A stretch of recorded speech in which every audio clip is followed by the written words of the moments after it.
Oh yeah, let me send you the. So what, you're just gonna hide the screen on YouTube? Yeah, I'm just not gonna be showing that screen on YouTube. Yeah. Let me go here. So why can you only do? Can I even talk about that right now? What? Why you can't gamble? Oh, I can't gamble on. Yeah, why? Why I exactly? don't know, because I was gambling for months. I was literally gambling for like 3 months. I don't know. It's weird. And then it just, Especially because, like, you can literally kill someone and post the video on YouTube and it's fine. Yeah, I don't know. It's just weird. It's a weird thing.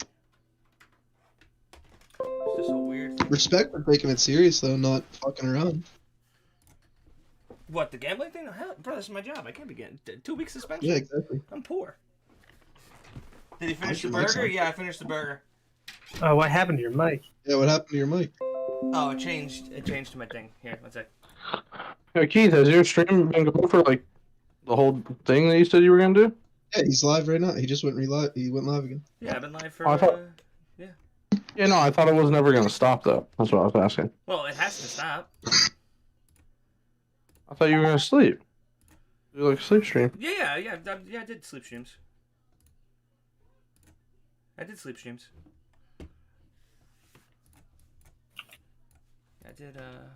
I did one on the first night, and then I didn't last night because I went out and I was like drunk and really tired because I only got like 3 hours of sleep. So I was like, yeah, we're not doing it. Okay. Oh, I didn't tell you guys either. I had a dream while I was sleeping during the first sleep stream, and it was like me running next to like a horse or so, like a unicorn, and it fucking like in the dream there was like a build up, and then fucking the horse like headbutted me, and I woke up to one of my TTSs, and it was like weird. It was like it like incorporated into my dream. It was actually cool as fuck. Did it Yo, Keith, send me the I thing. know. Oh yeah, 1 second, yeah.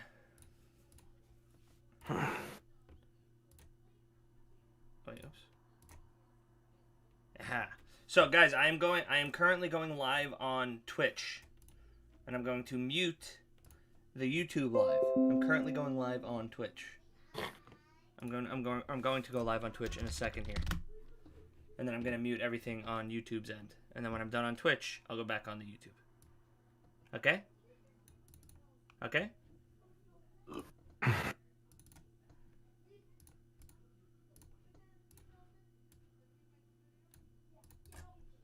Okay, we're going live on Twitch. We will just be live on both. Keith, you have 666 followers on Twitch, dude. Yeah, What I know. the hell? We're up, dude. If I get to fucking 1,000, I might think about switching platforms completely.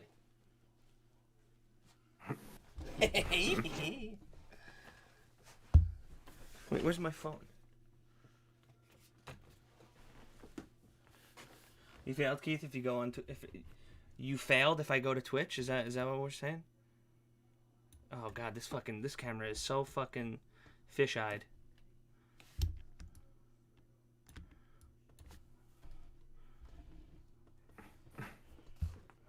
What the fuck? It's like weird almost. Alright, that's fine. I'll be going live on Twitch in a second.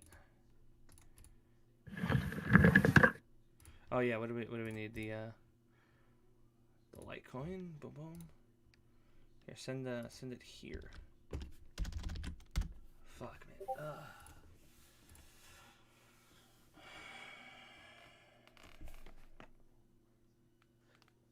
Yeah, I'm gonna do a Mega every now and again. Sure. Sure. But I'm gonna mute. Wait, let me. Okay. I'm gonna mute YouTube now.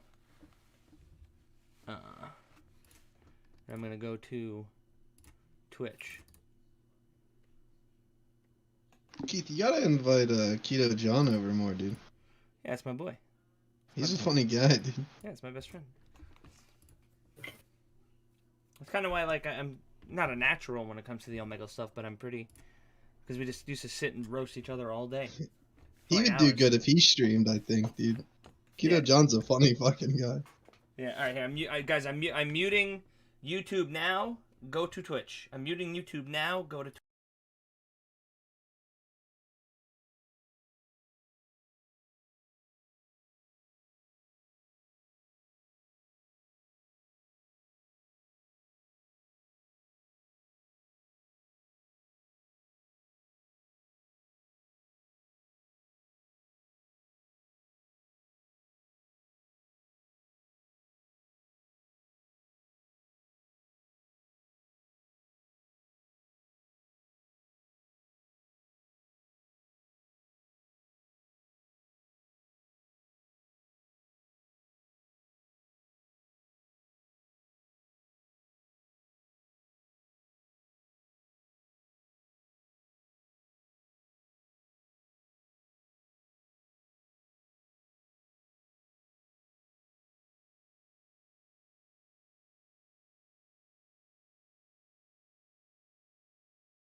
Yeah, I don't know what to do, boys. It's like you're running out of content, you know?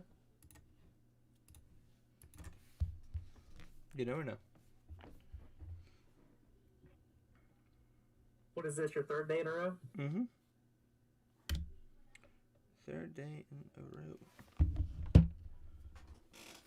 May I show you a clip from one of these unfunny shows and you tell me if it's funny or not?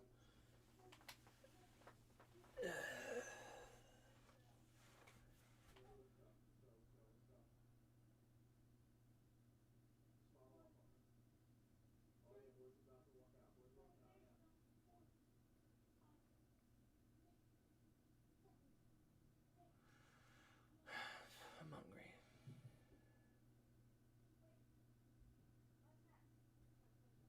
You guys want to play some, like, a game? Like what? I don't know. Among Us, dude? What is it? What is it? Is this your life? No, we're not playing Among Us. What the fuck? What, dude? It's No. fucked up. No, I'm just Some thinking. fun. I'm just thinking about how all those cherry pops keep dismissed.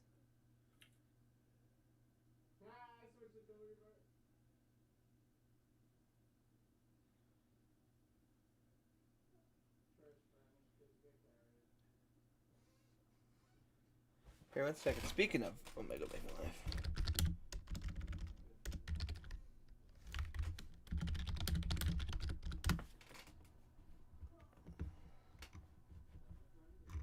Time of the fights, dude. Coming up pretty soon. Who's streaming them?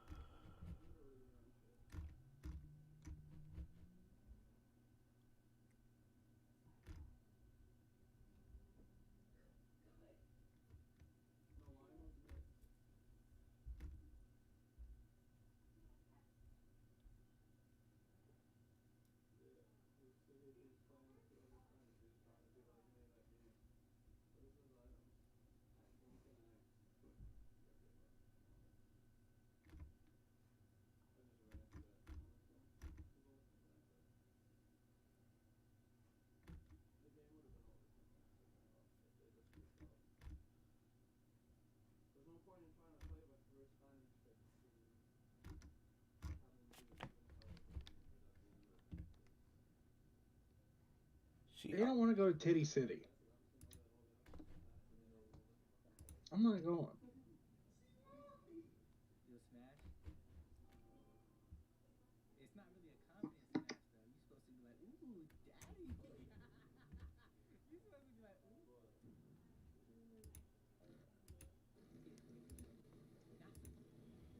How the fuck does this have 1 million views?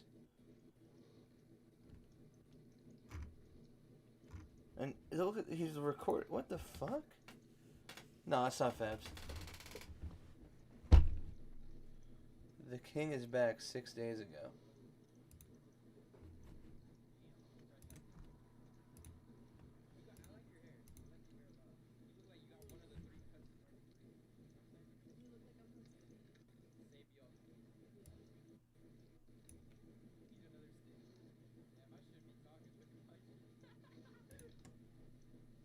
What the hell's that noise?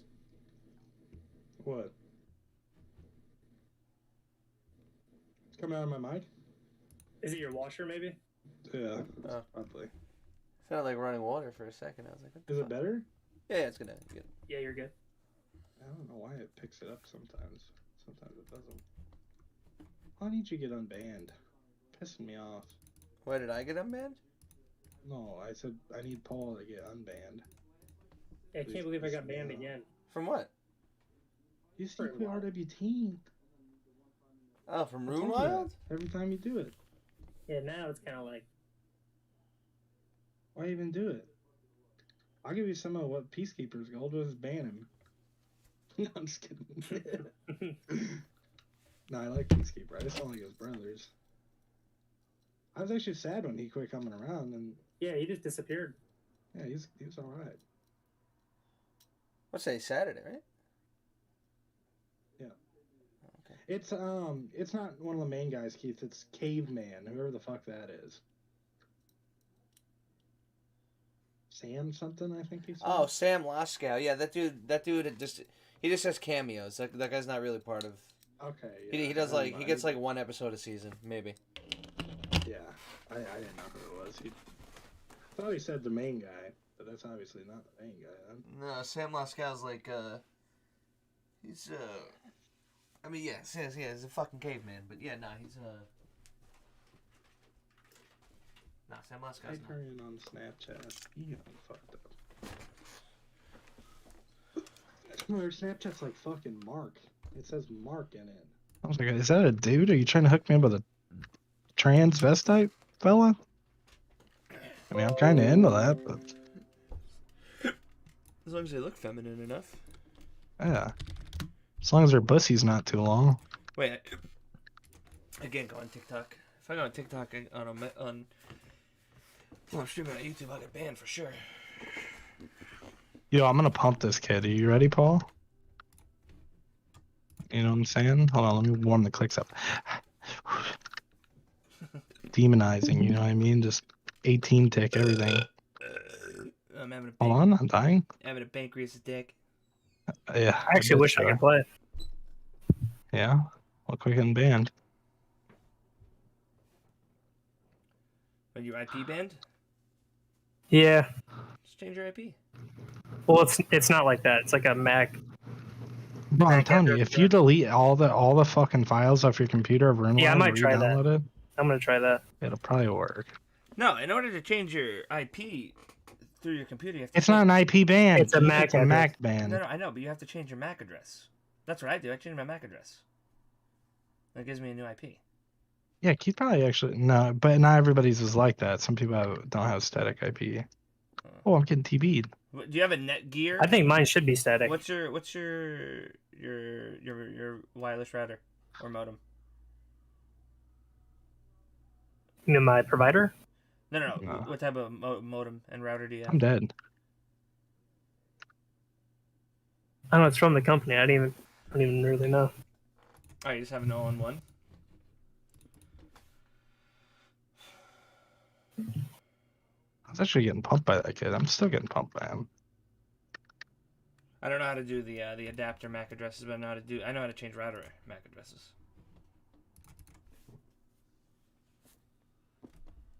Because whenever I change my IP, that's what I do. I change my MAC address.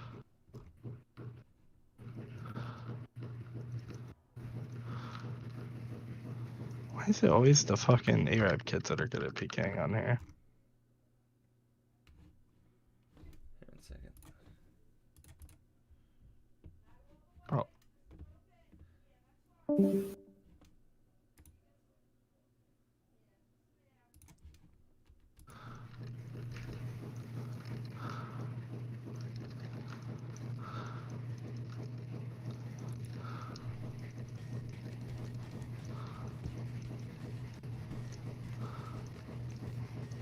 This guy's literally got a two-way switch and he's just dumpstering me. Unlike most SUVs, which tend to roll over with ease, the Model X continues to return to an upright position. Here's why the Model X was the first SUV to receive... I swear, DFS is the worst. It actually has not good mage defense, by the way, Size Paul. matters. So it's not uncommon for Telling SUVs ya. to be generally safer than your standard sedan. However, they tend to have... Don't you ever Yeah. question my setup again. The Ward is definitely better, but SUVs are Way better. notorious for having a It's high plus range 20. defense and melee defense is pretty nice. When put in Yeah. tight maneuvering situations or a side impact.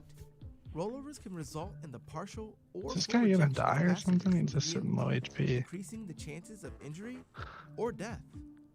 In 2016, rollovers I get him happened to switch in his fucking 1% prayer of from serious range crashes prayer. in passenger vehicles, Catch a but big bolt accounted on for him. 1/3 of collision-related deaths. Over the past 3 decades, automakers have been able to reduce the frequency of rollovers in vehicles with technology and more stable designs.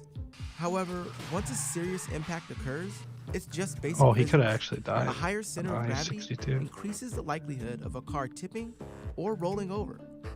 The National Highway Traffic Safety Administration, or NHTSA, is the only organization that tests rollover resistance. They Who also are? test frontal crashes Tuna? and side impacts from a pole and barrier. Pussy. After each test, they measure readings from a dummy to determine how much damage a real person is likely to sustain. They use this data to determine a safety rating in each category. Oh, he's telling me to go out an and smash overall this ugly safety chick, rating and he's for going the to watch vehicle. Real Housewives of Amongst its Atlanta with many luxury Eunice. Like, features, the Model X hosts active safety technology, CBA with them. such as collision avoidance systems and automatic emergency braking. Oh, what is this sets the staff Model X untradeable apart or something? is its Is that why design. everybody uses Like it? other Teslas, I actually the had no Model idea. X has a large, Like a rigid Thixian battery staff? pack located on the floor of the vehicle. This gives the Model X a much lower center of gravity than your average SUV. In the event of a collision that would normally cause an SUV to roll over, this would happen instead. But rollovers are just one aspect of the safety test. Since the Model X is an electric vehicle, there's no need for mechanical components in the hood of the car. This allows for a much larger crumple zone to absorb energy from a frontal crash. It also has specially made side sills that absorb energy in addition I'm getting to its pretty rigid clean with side that, I'm not pillars. gonna lie. These features help reduce the force exerted on passengers and increases their Once I can protection. learn how to not pot But trick if you it, don't have be $80,000 real clean. laying around for a Model X, there's still plenty of SUVs out there with excellent safety ratings.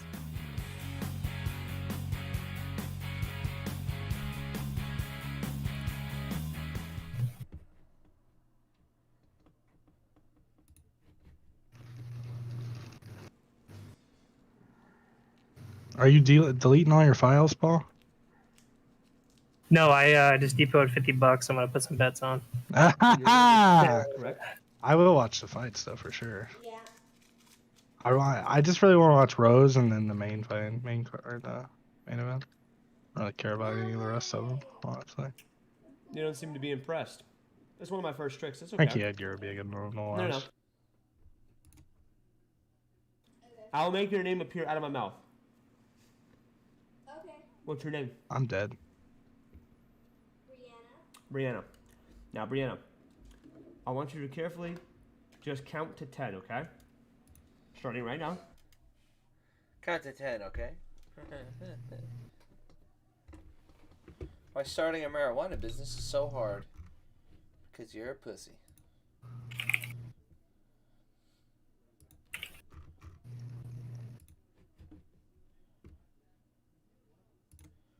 No shot. I lost subscribers doing that that food challenge. It's cringe. Listen, I have to see anybody else try that. That shit was way harder than it looks. Yeah, 100%. I couldn't even do it. There's only like 7 people that finished it. I could do probably a little better than you did, but like, I also weigh a little bit more, you know? Yeah. A little bigger guy. Not much, but yeah.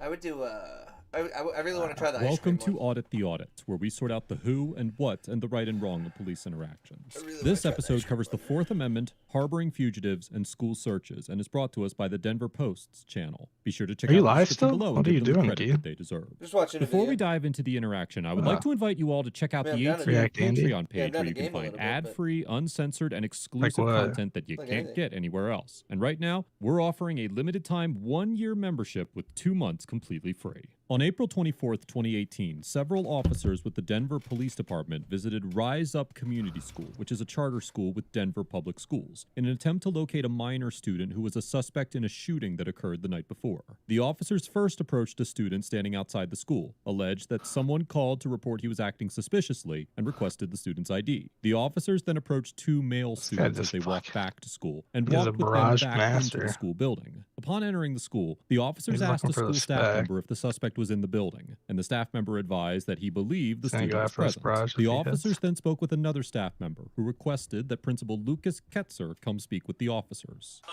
how are you? Hey, I'm Lucas. Sorry, Lucas. Hey, how are you? Good. You gotta talk to us through here. We're pretty sure he's here, but That's their tank and everything. That was huge. Oh yeah, what's going on? one question I'll ask you. Okay, so basically, I can't let you guys come in and pick him from school. I can let him know that you're here, and then I can ask him if he wants to talk to you. But if he refuses, then I can't go get him and bring him to you. That's not to say that I gotta get a Dragonfire Award. school hours or anything like that. Thing fucking sucks. That's just our policy. In terms of, you know what I mean? Like in terms of, like so I can let him know, and then what I would say to him is, you know, what I'll message to him is, you know, you guys are gonna take care of these things sooner or later. You're just gonna be on. You know, so. You're confirming he's here, but you can't bring him to us. Is that what you're saying? I'm not confirming or denying he's here. I'm just saying it's our policy that we would bring a student to you guys. So. There's one for attempt homicide last night. I get it. I mean, trust me, I get it. I'm just saying that, you know, whatever the circumstance, you know, it's always the way that we live. Principal Ketzer explains Don't you the school's ever policies question regarding my police setup again, interrogations Paul? to the Did you hear officers, me? and that school staff members will not deliver students to the police for interrogation against their will. In an interview following the incident, Denver Public Yeah, that Schools word is spokesperson 100% Alex better. Renteria told a Yeah. reporter for the Denver Post that while the police are I'm not lying. allowed to enter a My classroom fucking without mage a search defense, warrant, they need approval from a I think district even or school not from staff melee member to enter a defense, but it's school still unless good there's for. a safety threat. The U.S. Supreme Court found in the Yeah, look at my 1985 case defense of New Jersey bonuses. versus TLO that even though the Fourth Amendment 184 over protection against 160. unreasonable searches 4. does apply in a Plus school 20. setting, the reasonableness of a search I lost like must be maybe 10 determined in in light each of the them. diminished expectation of privacy a student has at school. While the TLO decision concludes that school officials only need a reasonable suspicion of a violation of a school rule or law to conduct a search, the law is murkier when police officers are involved rather than school administrators. In the 2005 case of Jones versus Hunt, the Court of Appeals for the Federal 10th Circuit, which includes Colorado, refused to apply the TLO reasonableness standard to a seizure by a deputy sheriff on school grounds. The court concluded that, quote, because the case before us does not involve efforts by school administrators to preserve order on school property, it does not implicate the policy concerns addressed in TLO, and therefore does not merit application of the TLO standard. However, as the court declined to determine which Fourth Amendment standard should apply in the scenario, it is unclear what standard would be applied to a police officer conducting a search or seizure on school grounds. Code JIH of the Denver Public Schools policy on student interviews, interrogations, searches, and arrests states that, quote, upon request by law enforcement to interview a student witness or interrogate a student suspect, school officials shall notify the student's parent/guardian, and that, if the student is under 18, the student's parent or guardian must be present during the law enforcement interrogation or interview, unless the parent waives their right or other exceptions apply. The policy also requires school officials to release students to law enforcement officers if they have been arrested, but does not require that students be released for interrogation, and Principal Ketzer adheres to this policy while interacting with the officers. Do you have kids? Yeah, so I'm not going to talk about my kids. I'm not going to talk about Paul. So if he shot at your kids, though, you have the same policy? So I'm just going to say that that's our policy. So you guys, you know what I mean? Yeah, I mean, I'll see. I don't even know if he's in the building, to be honest with you. Well, that other teacher pretty much implied that he's here. So. I don't know if he's here. So. I can go with you if you want, but it's up to you. Okay. Yeah, I mean, he's not here. He's not. Living at him, watching me start that way. Yeah, I get the position you guys are in. He's not in the building. Small 15, right? Head that way as well. Yeah. So. Thank you. Yep. We just need to have the north side. Is there, like, do you guys have a card so when he shows back up, I can let him know, like, hey, he's back. Discovered currently Right, that's what I mean. I mean, and that's the message that we give him too. I mean, it's the message that we always give our students, like, these people are looking for you. Okay?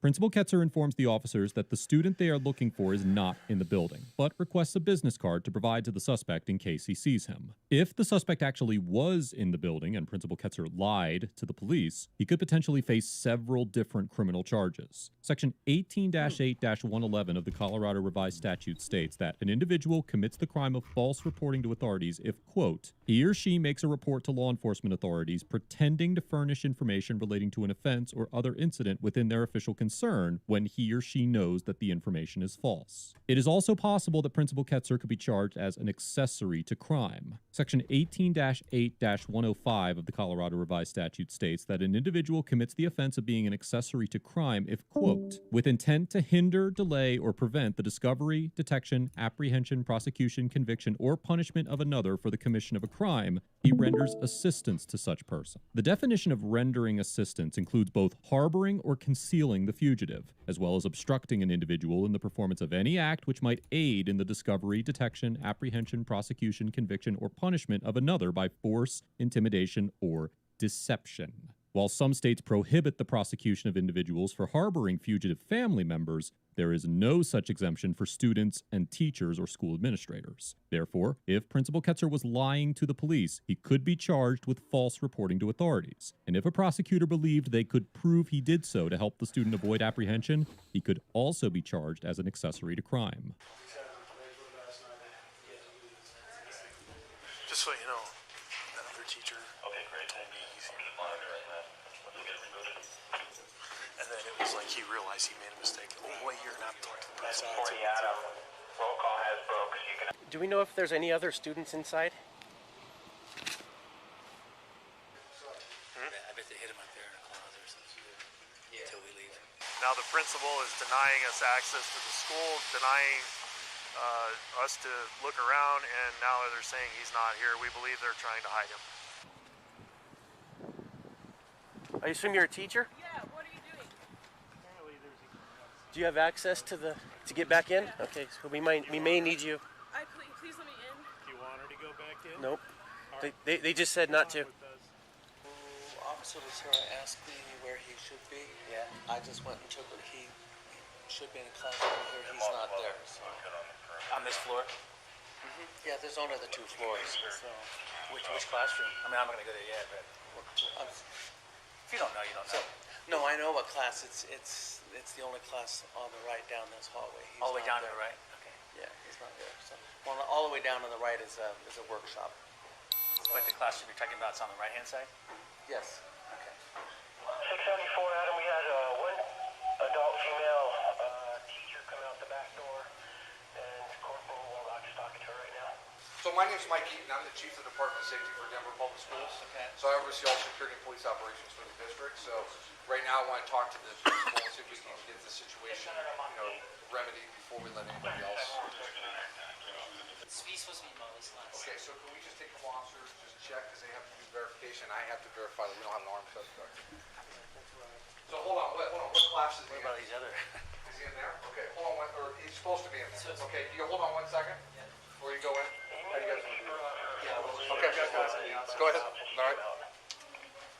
After arriving at the school, District Employee Travis? Chief Michael Eaton of the Denver Public Schools Department of Safety authorized the officers to search the classroom where the suspect should have been at the time. According to the Denver Public Schools District website, as the leader of the district-wide Department of Safety, Chief Eaton oversees 140 team members, including investigators, armed patrol officers, dispatchers, emergency management professionals, and campus safety officers. The Department of Safety is also responsible for training district staff in emergency management and offering guidance to school administrators to, quote, enhance school safety in a wide variety of situations. While the school district's organizational structure is not publicly available, and the interplay between Chief Eaton's jurisdiction and Principal Ketzer's authority is unclear, it does appear that the Department of Safety, under Chief Eaton's supervision, has the authority to make safety decisions for the school. In her interview with the Denver Post, spokesperson Renteria stated that, quote, in this situation, the police officers were granted access by our public safety head because there was an imminent threat, as the officers had claimed that the suspect might be armed. As we discussed earlier in this episode, police officers do not need a warrant to search a school classroom. And, given the diminished expectation of privacy that students have in the school setting, the safety threat to other students posed by a potentially armed suspect, and the fact that the officers obtained consent from a school district employee with an apparent authority to allow a search of the school grounds, it is highly unlikely that any court would find a search conducted by police officers in this situation to be unconstitutional. Yeah. Hi, guys. Hi. Trying to keep her off the phone. Well, there's somebody we're looking for. We're going to just make sure they're not here. Okay, I'll ask her. Get a look at your face real quick. All right. Thank you. Thanks, guys. It's not you, Mike. It's Mary. It's Mary. What's that? He looks a little familiar. There, okay, right there. Look at that picture. Take off your hat for me, buddy. Stand up for me real quick. Yeah, there's a little vagina. Yeah, probably. This guy has earrings, doesn't he? Yeah, too. Thanks, buddy. Thank you, all right?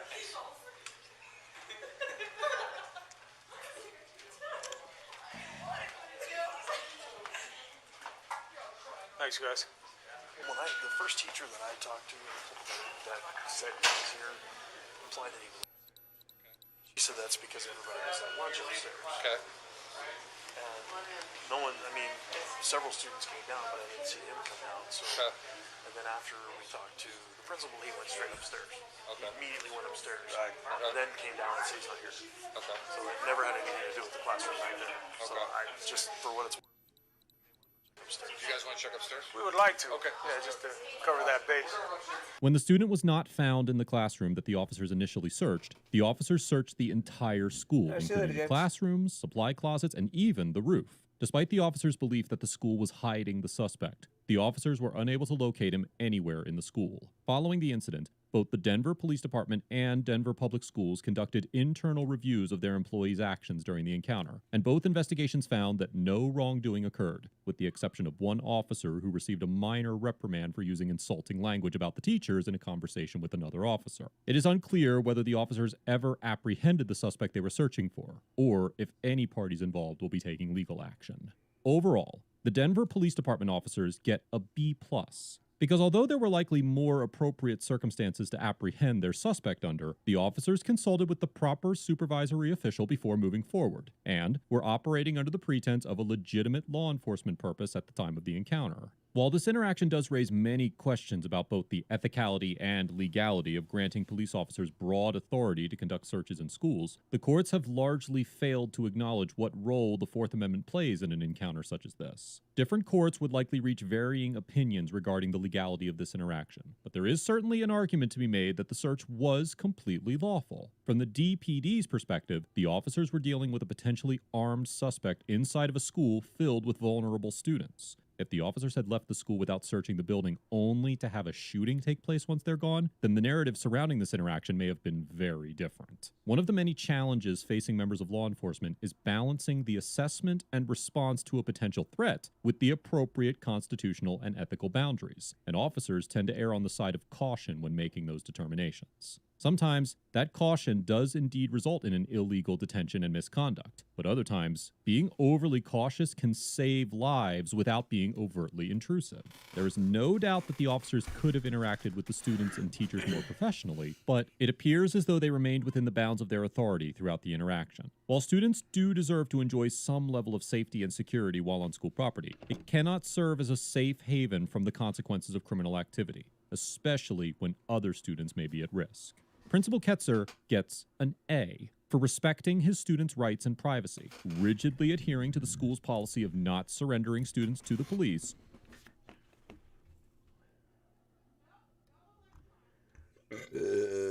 Oh, baby.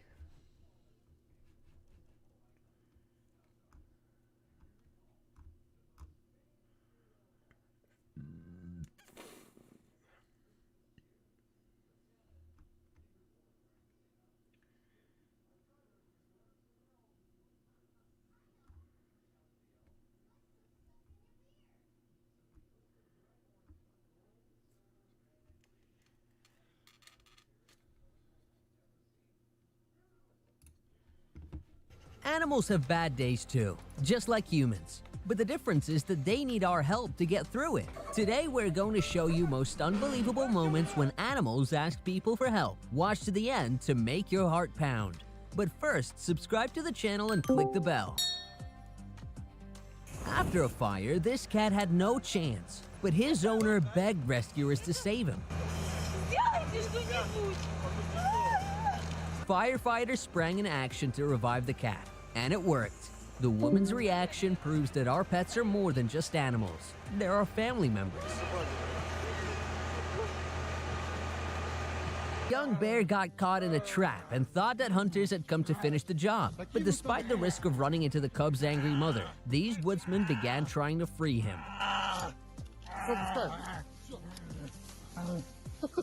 Looks like he's just fine. A flock of birds tried to rest on a fence, but they slipped and got their heads stuck between the boards, All of making them? easy Wow. prey for would-be predators. That is, if it weren't for this guy. The stray dog was poisoned, and he seems to know that this is the end for him. But his cries were heard, and medics were called to the scene with an antidote. Another stray dog even appears concerned by the fellow dog suffering. What a great thing to know that this poor creature will be okay.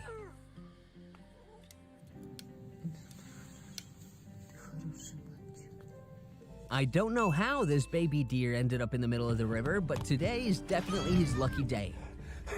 It was so exhausted that it just couldn't walk, so this man became a temporary stand-in for its mother until... You get out of here. There you go. There she goes, guys. This sweet ending. These builders were digging a sewer when they found something unexpected.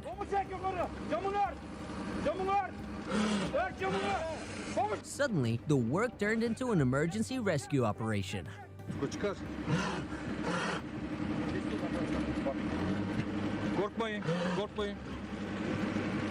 Poor dog had frozen to the ground and wasn't expecting any help from humans at all. But it turned out that not all humans are bad.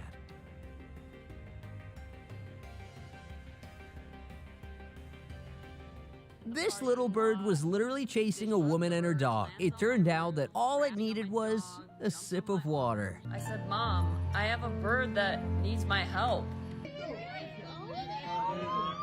Do you hear how many people are cheering from the boat? And now remember what you really have got to do when a drowning deer needs your help. I'm not gonna let him die. Here.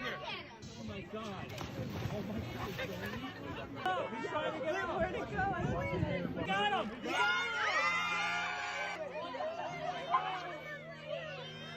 This bat touched some power wires and died, but its fur protected her baby. The poor thing doesn't want to let its mother go. But it looks like it has a new mother now. Okay, baby. Now. During a flood in Texas, 70 horses became trapped, but people refused to leave their homes until they had saved them. I mean, they're part of the family. One of them managed to get to the lifeboat, but the other was too scared. So a man led it to dry ground by hand. This is what true heroes look like. By the way, now son, go ahead and careful with him. That's thank you in horse. But Feline had no chance of freeing itself from the net. Even a whole crowd of people had a hard time getting it out. You caught him smoking meth?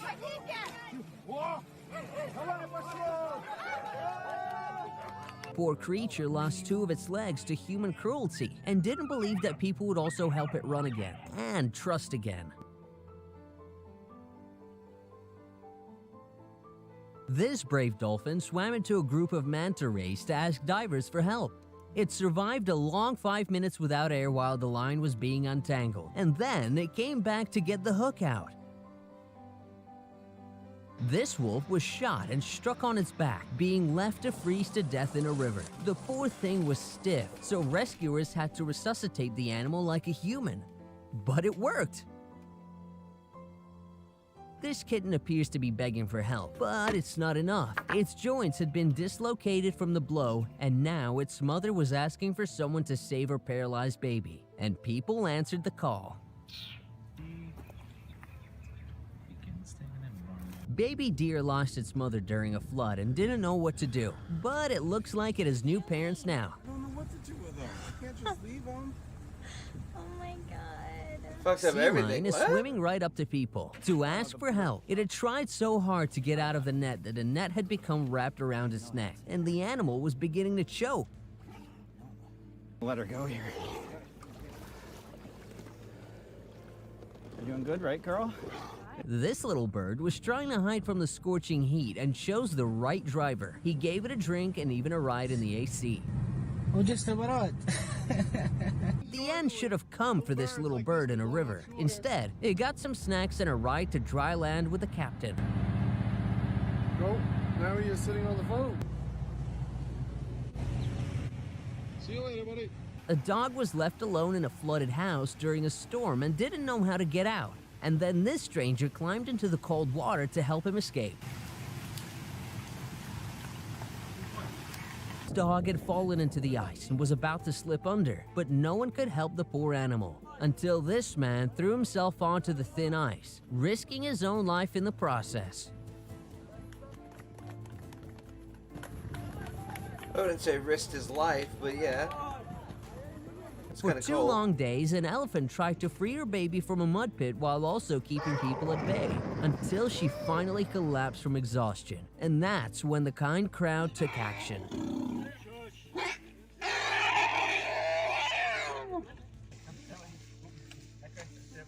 Yeah, all right, be careful now. A sparrow froze to a pipe and appeared doomed to be stuck forever. But this man wouldn't leave the bird in its time of need, and warmed it with his own heat.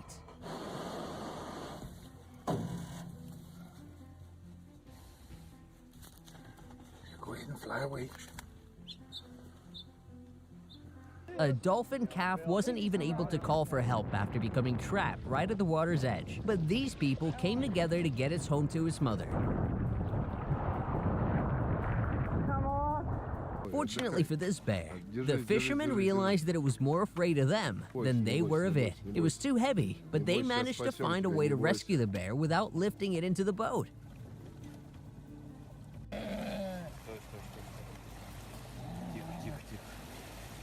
That's all for today. Be sure to tell us if you help animals too. And if you want to see another part, then write hashtag I want part 3 in the comments.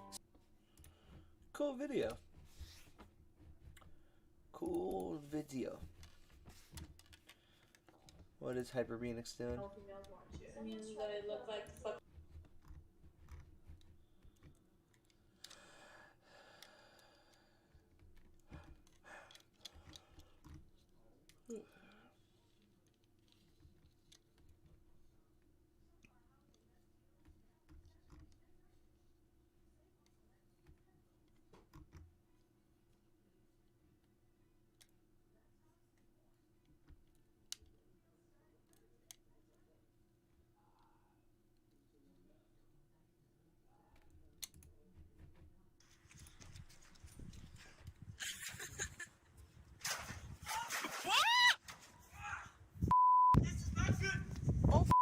This is not good at all.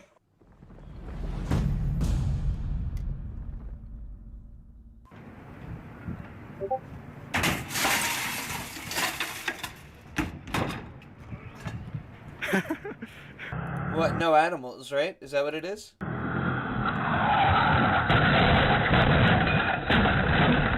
Not the rover.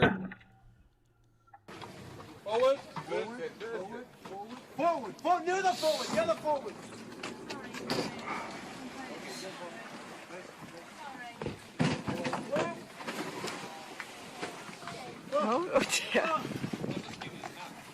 Ikke hold deg borte fra min by. Nej.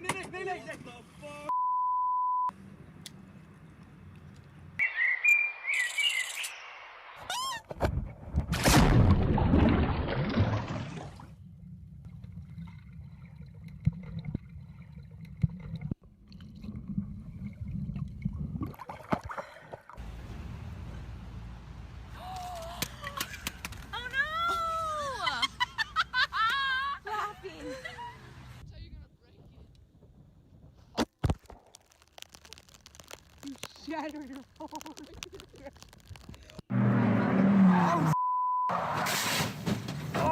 Oh, the Viper, dude. Not the Viper.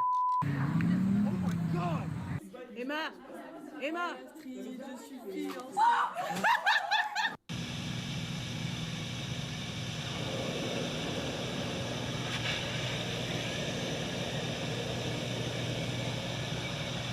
Madre mía! Madre mía! Oh, not the potty, dude. Madre mía! Madre mía, mamá!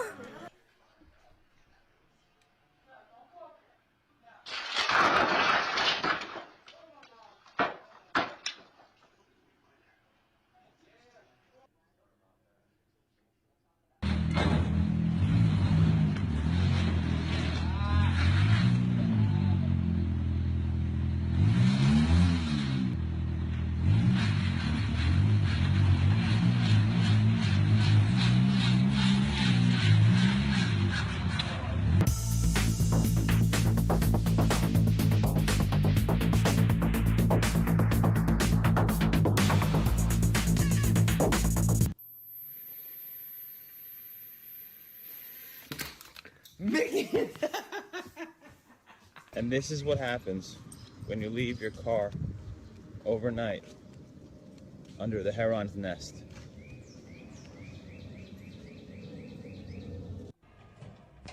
Oh, what the fuck, dude? Oh, not the benzo.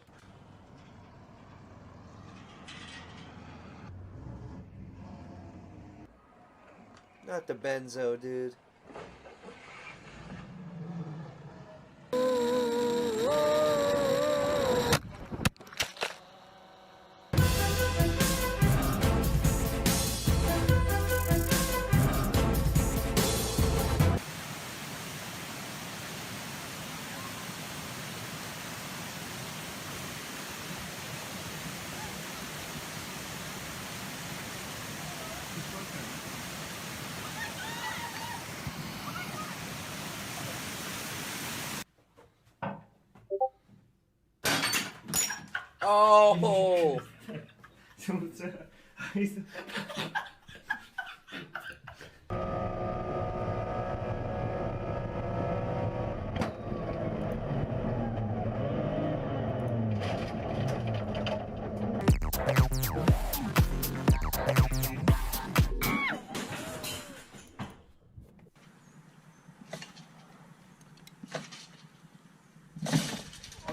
Not the guinea, dude.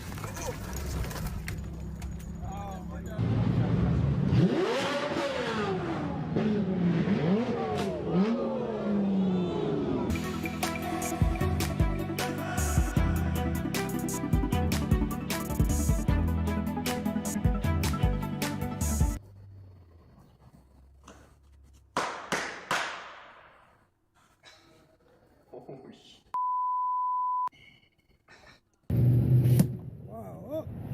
Oh. There I go. There I go. It happened. How the fuck did that happen? Wow.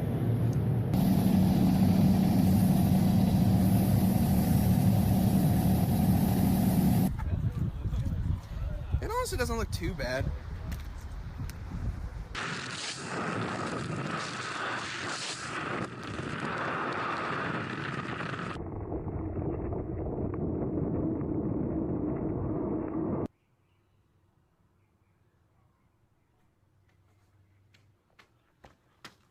Vroom, vroom. Oh! Whoa! Oh, get me. Whoa. Something tells me I'm not going to be able to ride that home.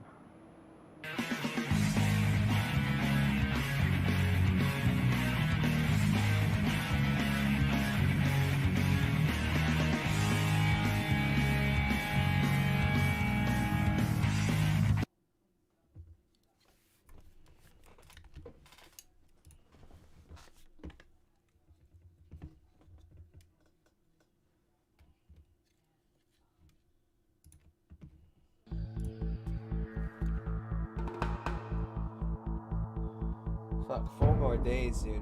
Well, 5 more days, technically. Still. Oh my god, it's only been 2 days. Welcome to Audit the Audit, where we sort out the who and what and the right and wrong of police interactions. Yeah, we This can do it, Michael. episode We can do covers it, Michael. 911 calls, I'll the get on it, emergency Michael. aid doctrine, and private exigent Michael. circumstances, and is brought to us by Brian B's channel. Be sure to check out the description below and give them the credit that they deserve.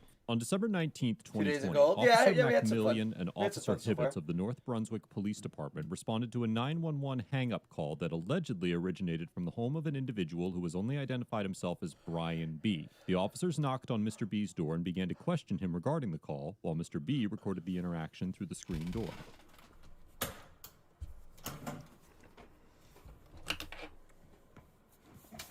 Can I help you? Can I help you? Yeah. Everything all right? Everything's Yeah, fine. 911 call. From here? Yeah. Are you the only one home? No. Who else is home with you? My girlfriend and my roommate.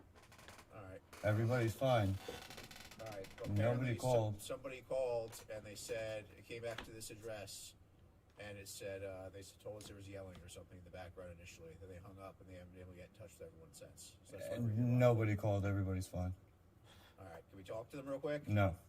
No, we need to. Well, you're not. We need to. It's not gonna happen. You don't understand how this works. We got a 911 call from this address. We have Nobody called 911. How do I know that? Bro, do I have to prove something to you right now? Yes. We have to speak with everyone who lives here to make sure they didn't call 911. The officers state that they need to speak with everyone who lives with Mr. B in order to confirm that they did not call 911. In general, the Fifth Amendment privilege against self-incrimination protects individuals against compelled speech to police officers, and only judges have the authority to order an individual to answer a question. This means that Mr. B and the individuals in his home have a constitutional right to remain silent and do not have to answer any questions from police officers, even if they are responding to a 911 call. However, a court would likely find that the officers were within their authority to confirm that the other members of the household were not responsible for the 911 call, and that the officers were not required to take Mr. B at his word. According to Section 2.64.020 of the New Brunswick Municipal Code, the police department has both the power and the duty to protect life and property, prevent crime, and detect and arrest offenders against the penal laws and ordinances effective within the city. Similarly, in the 2012 case of State versus Edmonds, the Supreme Court of New Jersey concluded that police officers were empowered and duty-bound to enter an apartment to check on a resident when responding to a 911 call reporting a domestic violence issue. Even though the alleged victim of the incident, who met the officers outside her apartment, did not exhibit any injuries and denied that there was any problem, the court held that, quote, the officers were not required to give uncritical acceptance to her denials, or honor her objections that they not enter her home, given that her 11-year-old son was inside and might be endangered. The police had a duty to look behind the denials by Ms. Richardson while her son remained potentially in jeopardy in the apartment. Therefore, although the other individuals in Mr. B's residence could not be forced to speak to the police, as we will discuss later in this episode, a court would likely conclude that the officers could enter the residence to check on their well-being. As soon as we speak with everyone and we confirm everything's fine, we leave. That's it, man. We just make sure everything's fine. What's your name and badge number? Macmillan 182. Name, badge number. Right there? Is that what you told me? Why are you giving us such a problem? Well, because you're over here shining a flashlight in my apartment. This dude's a dickhead.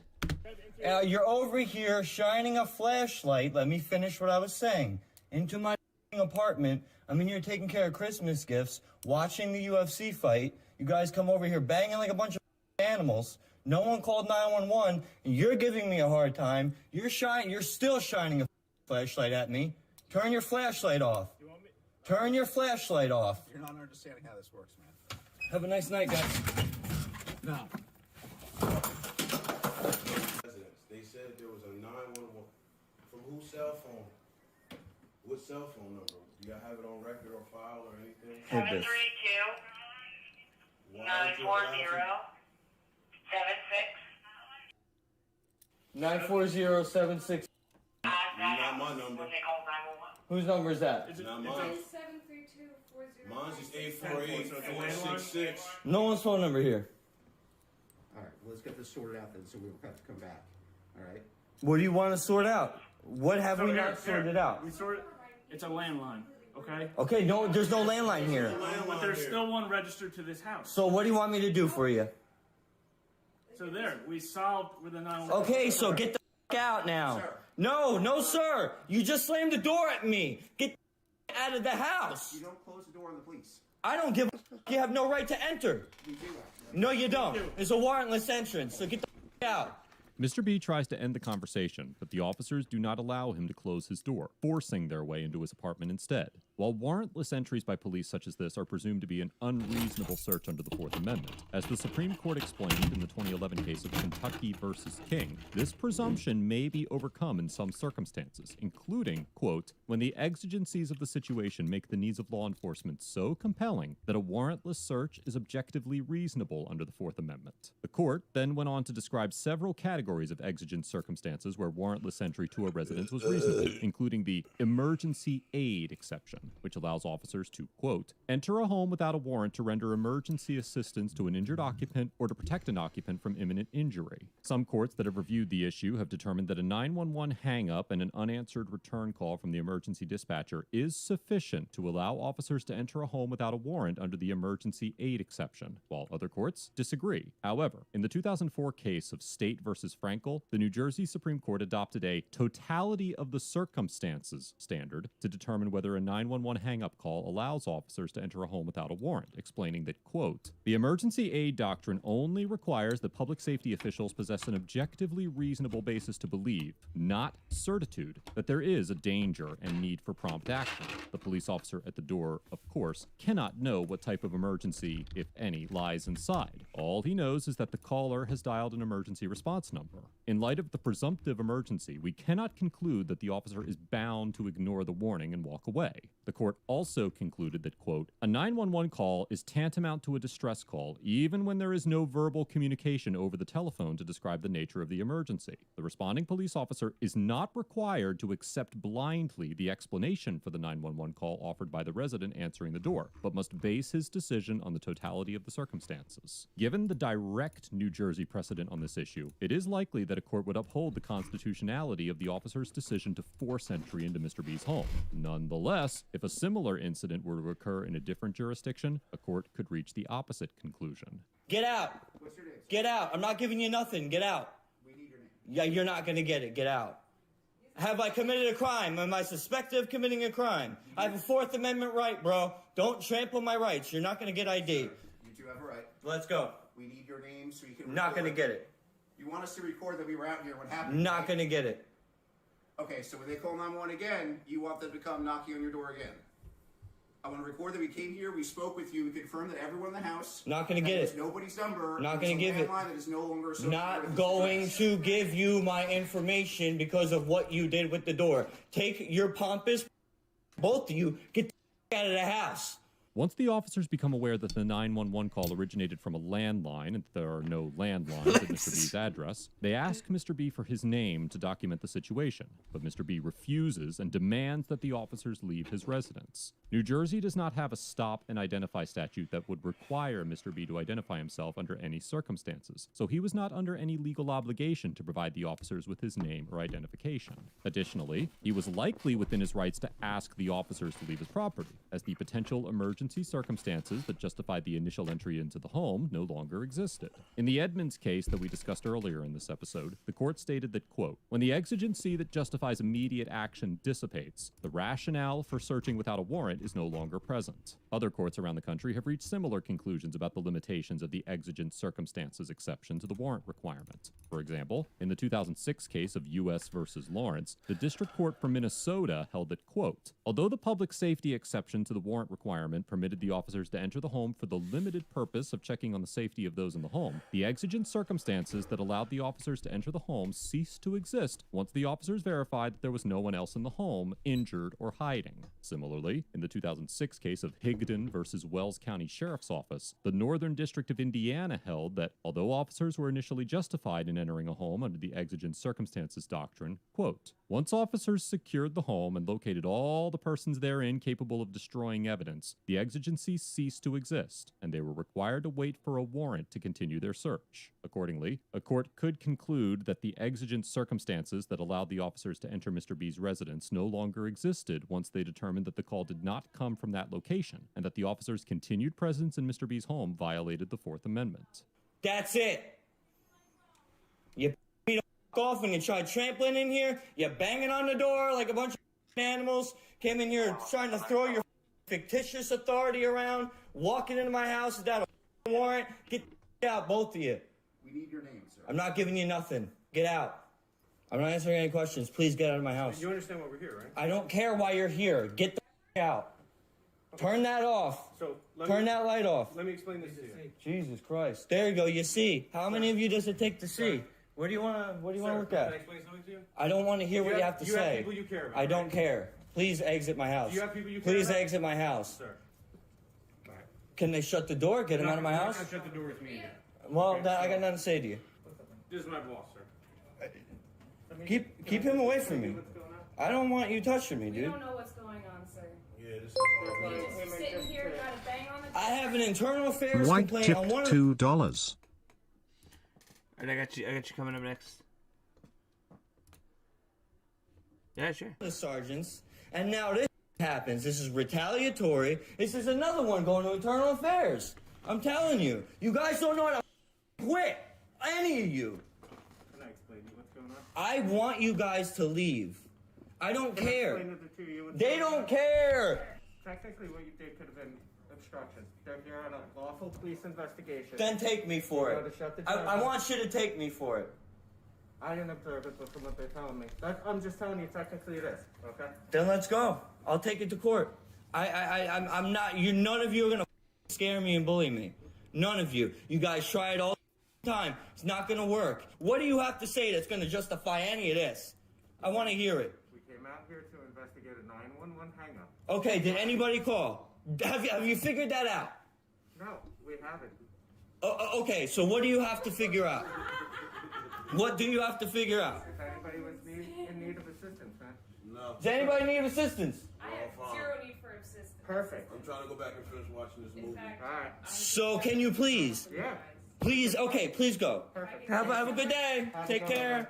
After Mr. B ordered the officers to leave his property, more officers began to appear on the scene, until a total of 9 officers were inside the residence or on the doorstep. Eventually, the officers did leave, but according to Mr. B, he received an obstruction ticket in the mail that required Mr. B to pay attorney fees, fines, and court costs. Although it is unclear whether Mr. B plans to pursue legal action regarding the incident, he has created a GoFundMe campaign to fund his legal expenses regarding the criminal charge. Overall, the North Brunswick officers get a C-, because although they were likely within their authority to enter and make contact with the other residents of Mr. B's home, they also unnecessarily compelled Mr. B to provide his identifying information and remain inside Mr. B's residence well after the exigency and reasonableness of their suspicions were dispelled. One of the officers claims that they need to get Mr. B's information in case another 911 call is made from the same number. However, Mr. B was under no legal obligation to provide his identifying information. Given the fact that the officers were well aware that the 911 call did not originate from Mr. B's address, it is difficult to understand why they couldn't document that information with the address alone. If the officers had received another 911 call from the phone number, they now had enough information to conclude that it did not originate from Mr. B's address without needing his identifying information. The officers' refusal to leave Mr. B's residence after they had concluded that no crime had occurred was nothing short of unprofessional and irresponsible, and it appears as though their reluctance to leave was driven by their insistence on drafting a police report about the incident. Citizens are under no legal obligation to ensure that department policy is fulfilled in the course of an officer's duty, and it is extremely difficult to rationalize the notion that filling out a police report was more important than preserving Mr. B's Fourth Amendment protections. Citizens should never be presented with consequences for not aiding officers in completing their departmental requirements. This is yet another interaction that highlights the unsavory results of equating departmental policy to legal obligations, and officers and departments would do well in recognizing that fulfilling the bureaucratic requirements of their policies is not the sole priority of law enforcement.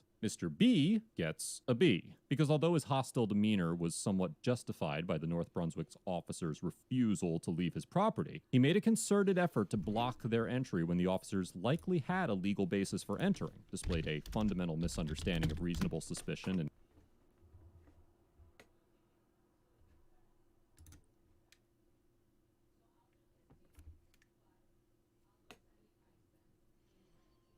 Streamed 1 week ago.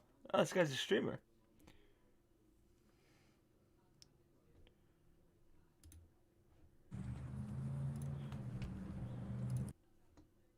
So let's shine some parts. Just fuck up right now. They're trying to ignore me the best that they can because they don't want another fucking lawsuit. So all they had to do was honestly just give me the fucking information. All they had to do was give me the information. Everything would have been fine.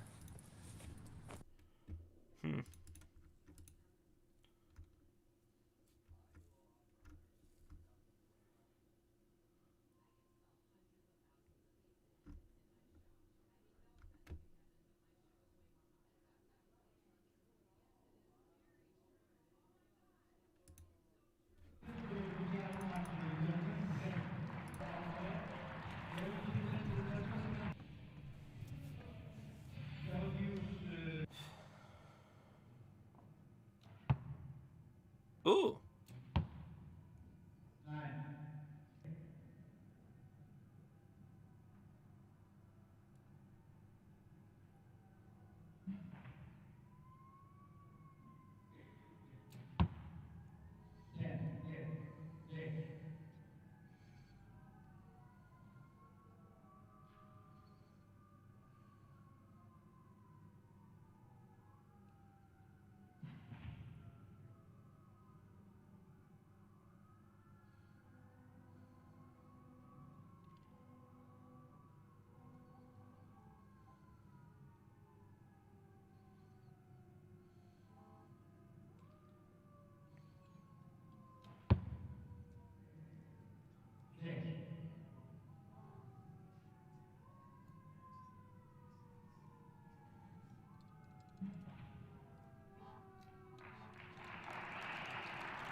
don't get it.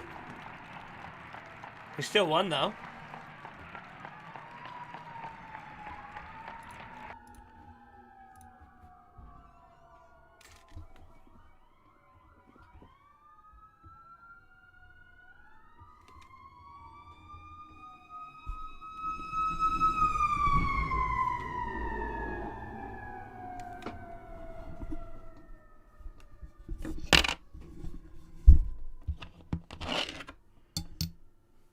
I guess.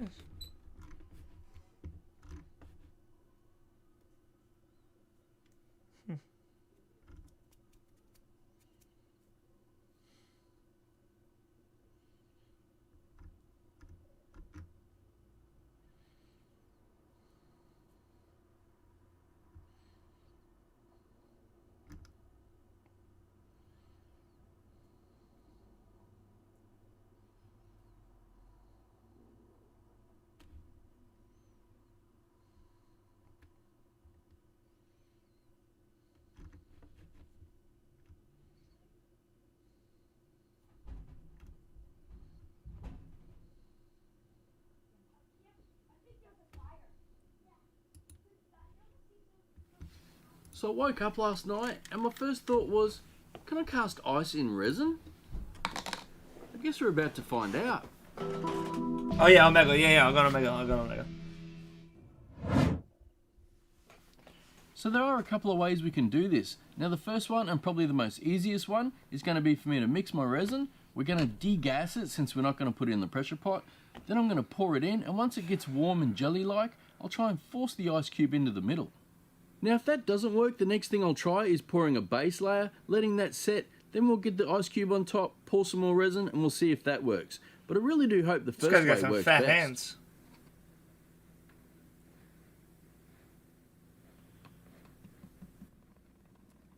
Oh yeah. The challenge. Sorry. We'll watch that and then we'll do it, man. I'm also going to add a couple of drops of blue dye. I forgot. My bad. I don't think this cup's got enough room to degas, so I'm going to have to put it in a bigger one.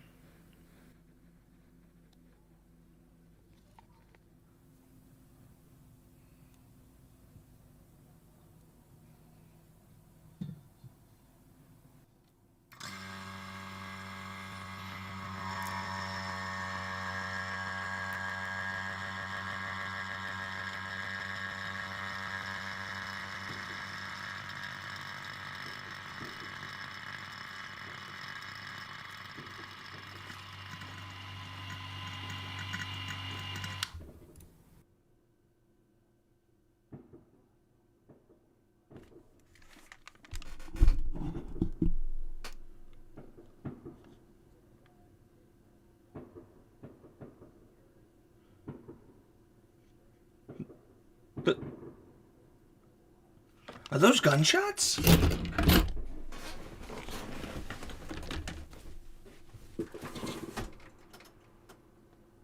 Oh no, they're fireworks. They're fireworks. I heard the sirens. I heard the sirens and then I think those are just fireworks. I think it's just a coincidence. Imagine though. Holy shit, that'd be crazy.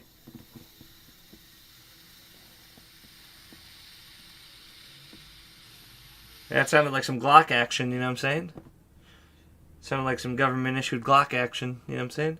So now that we've degassed the resin, it becomes a waiting game. I'm just going to wait for this resin to thicken up. Once I feel the time is right, we'll jam our ice cube in. I've just had a thought. If this ice cube continually wants to float, I'm going to have to find a way of keeping it down until it sets. So I've got this clear rod, so if we do have to use it, hopefully it'll disappear a little bit and we won't notice it too much. We'll just have to see what happens. It's got to be getting close. Yeah, what are you talking about, tsunami? Like, what are you talking about? There's going to be a fine line between it being good and then just set, so we're not going to have a big window here. I think I better get the ice ready.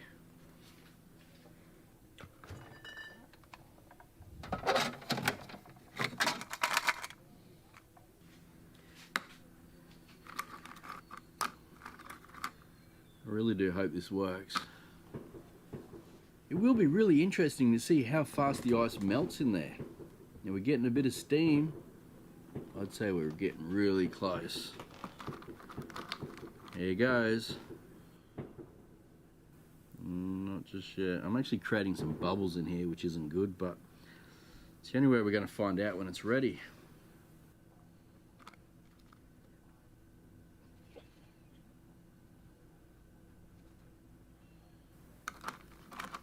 Alright, I'm going for it. Here goes.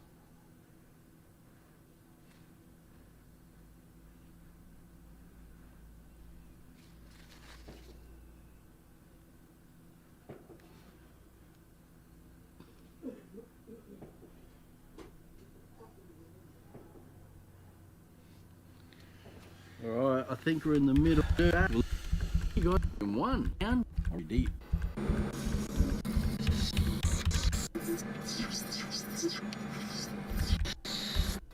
I'm going to start. Alright guys, I think that turned out pretty good. So as a proof of concept, this turned out really well, but I think if I was to do it again, I'd use a smaller ice cube and one that was a nice square shape, and the other thing I'd try was put it in the freezer while the resin's curing. You know, I just had a thought as to what else would look pretty good. What if you used a clear ice cube? That way you wouldn't get these air bubbles inside, or maybe even using an ice ball. That would look pretty cool. Float around. Comments. Well, next week's Easter, and for the Easter video, I'm going to cut this open. What do you guys think's going to happen there? Do you reckon the heat from the resin actually cooked the egg, or do you reckon I'm going to cut this open and start throwing my guts up? Well, that's all for this week's video. Well, I got to see that now. G'day and welcome to my... Before I go ahead and cut this egg open, don't know if I want to do... Oh. No, I'm good. I'm good. I'm good. It did cook it. Wow, it actually did cook it. This is Ben from the past. If you're watching this clip, it means this little bugger was more destructive than I thought, and I'm probably using the evacuation bucket. But don't worry, I'll be back with you shortly. This guy's kind of weird, not gonna lie. Ugh. Oh, God.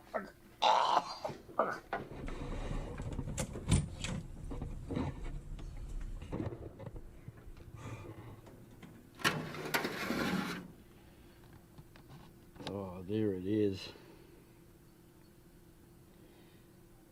Look at that. Oh my God. Oh, like, oh. No, look. It actually cooked a bit of the egg white. You can see it on the side there. That's a bit of cooked egg white. Oh God, it smells so bad. Man, you guys are lucky you don't have smell-o-vision. Look at that, you can actually... Ah, that was gross.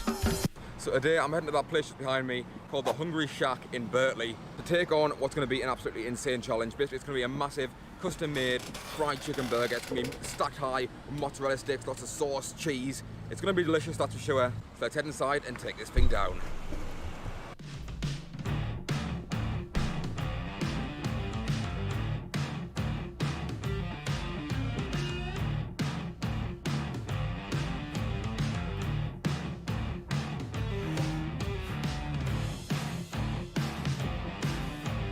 I could do that. Alright, so here it is. The massive chicken tower burger thingy here at the Hunger Shack. This thing's actually like insane. There is not really a name for this. We're gonna call it like the Cluckin' Mad burger or something. How works it? The Cluckin' Mad. But yeah, basically we've got chicken strips, we've got barbecue sauce, mayo, there's little chicken bites, chicken nuggets, there's mozzarella sticks, we've got onion rings in between. Then on the bottom here as well, there's more of the like leftover chicken, so you've got more chicken strips, more chicken balls, which are massive by the way, and more chicken bites on the side, and then my favourite, a good old pile of fries. Basically, I'm going to crank this down in a somewhat decent time, I'll say 45 minutes, I'll set like, yeah, I think it'll be down before 45 minutes, but we'll say 45 minutes just to be safe. Alright, so with that said, this is the Cluckin' Mad Burger Challenge in 3, 2, 1. Time's 1.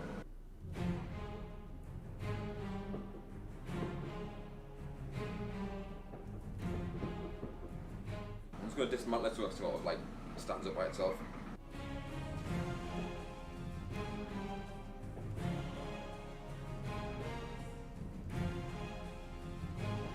No, 45 minutes. Chicken strip.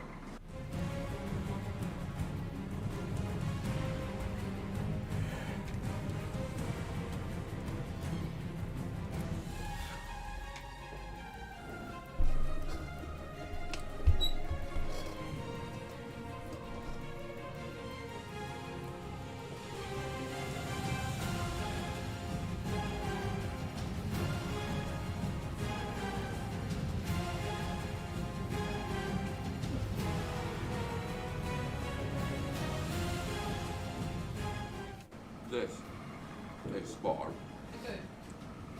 You did a good job making it as well.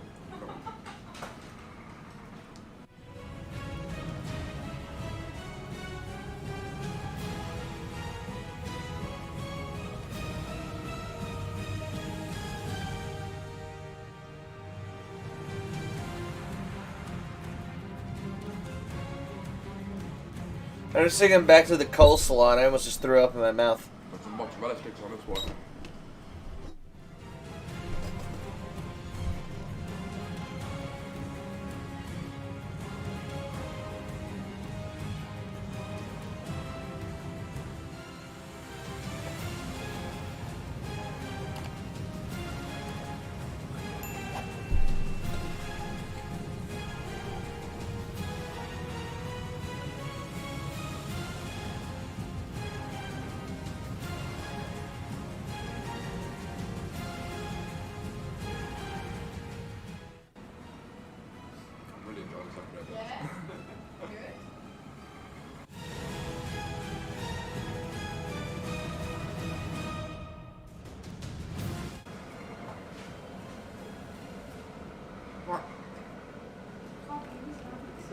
Final burger.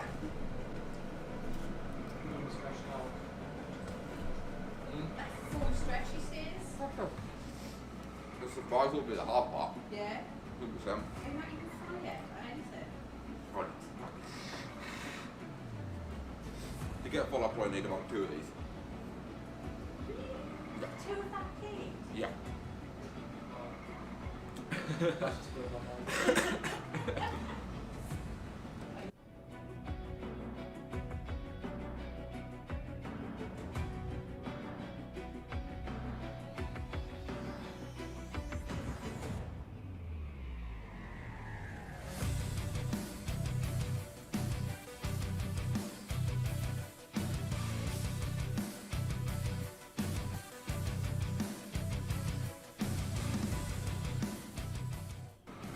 Burgers down, what time's it on? 12:22. Now, got the rest of the chicken and the chips. Yeah, I'm hungry now. You guys think I'm kidding? I'm hungry now.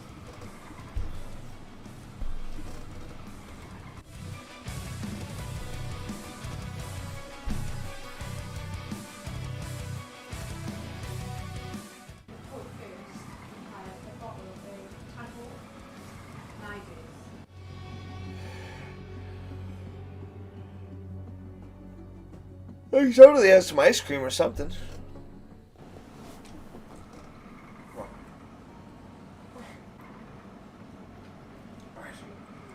Them and the fries. Yeah, the chicken things, okay? Got like some fried chicken bites. I like pepper for them. Right.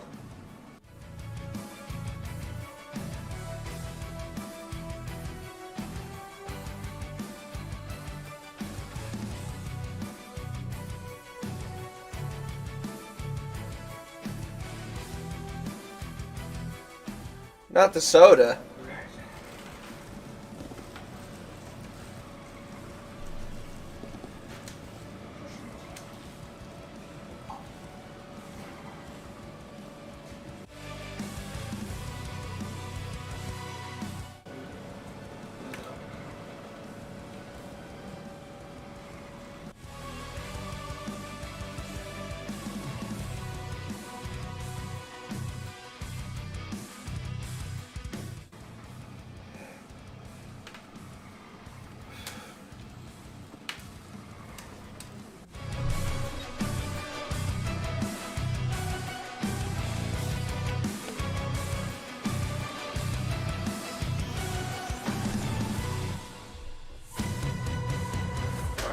Boom.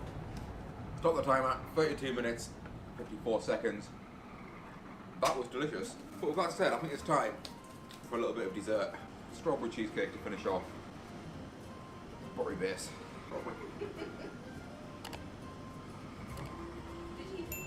Yeah. I just went with it. I was like, oh, we'll go for it.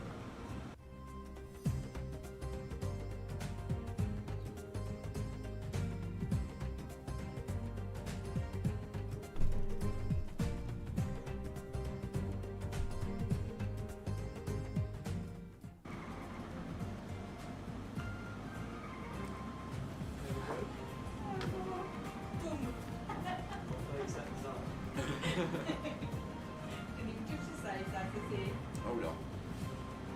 Right, well there we have it. Cheesecake done. All of that was fantastic. The fried chicken is spot on. Make sure to check these guys out. All links will be down below. With that said, I'm going to go for a very long lie down and catch you guys in the next video.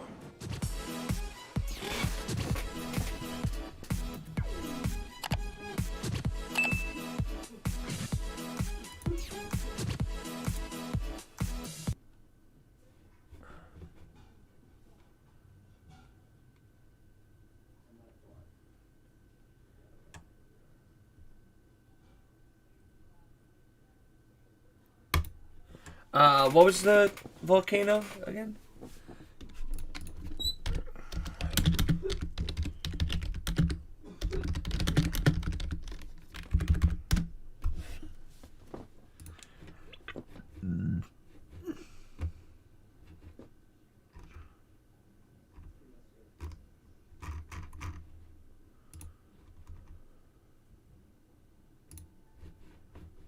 Oh, this is from 2011.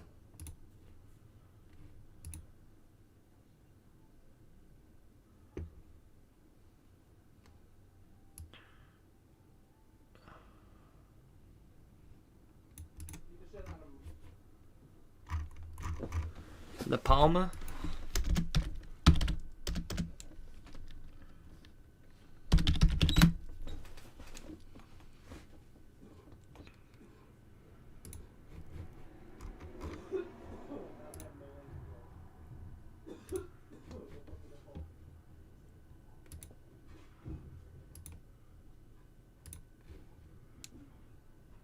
That's cool.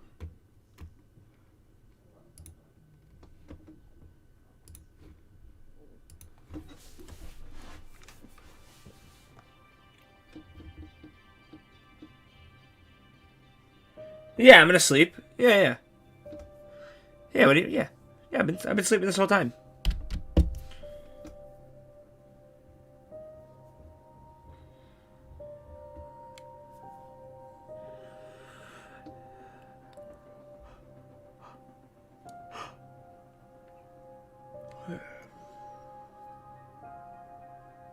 You couldn't pay me enough.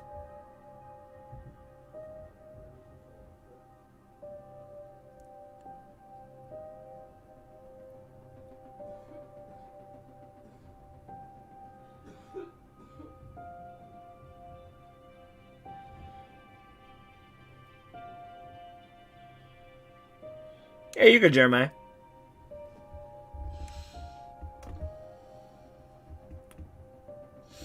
Non-stop just means that I'm going to be streaming the entire time.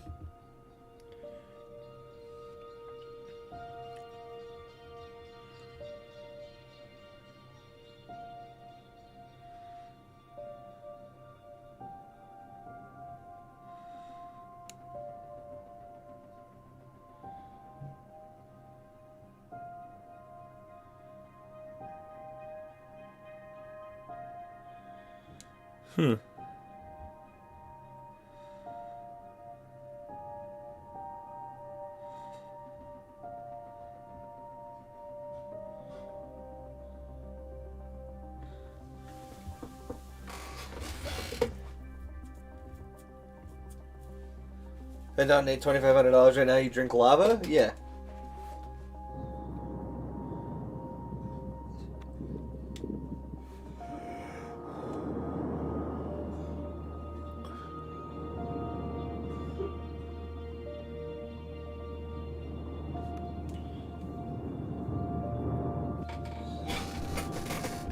pretty cool.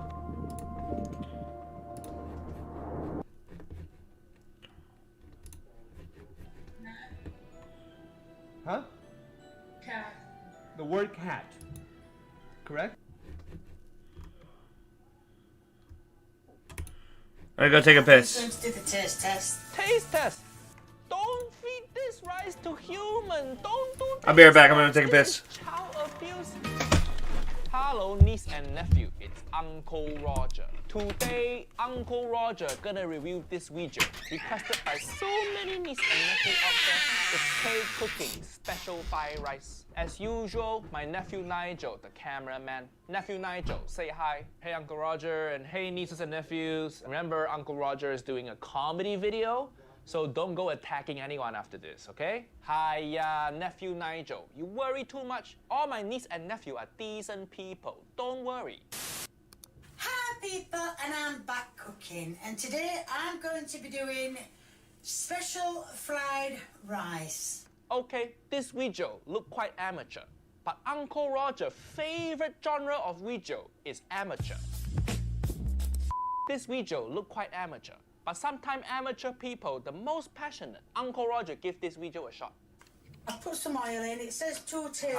Hiya, induction stove. Hiya, I just said give this a shot and she messed up already. And why her induction stove purple? Uncle Roger never see this before, but at least she got wok. And now I'm going to chop some garlic up because it says it's got to be really hot and... This is the dumbest way to see if your wok is hot. Don't just put your hand in the wok, you will burn yourself. Hiya, just use your eye. Here's how you know if wok is hot. If there's smoke coming out from wok, you know it's hot. This is not the time to use finger. Don't use finger. Right, now I'm going to chop the garlic up. Fingers going in there, never mind. Why your knife so colorful? Is this knife for children? Why are you using Sesame Street knife? And also look at her chopping.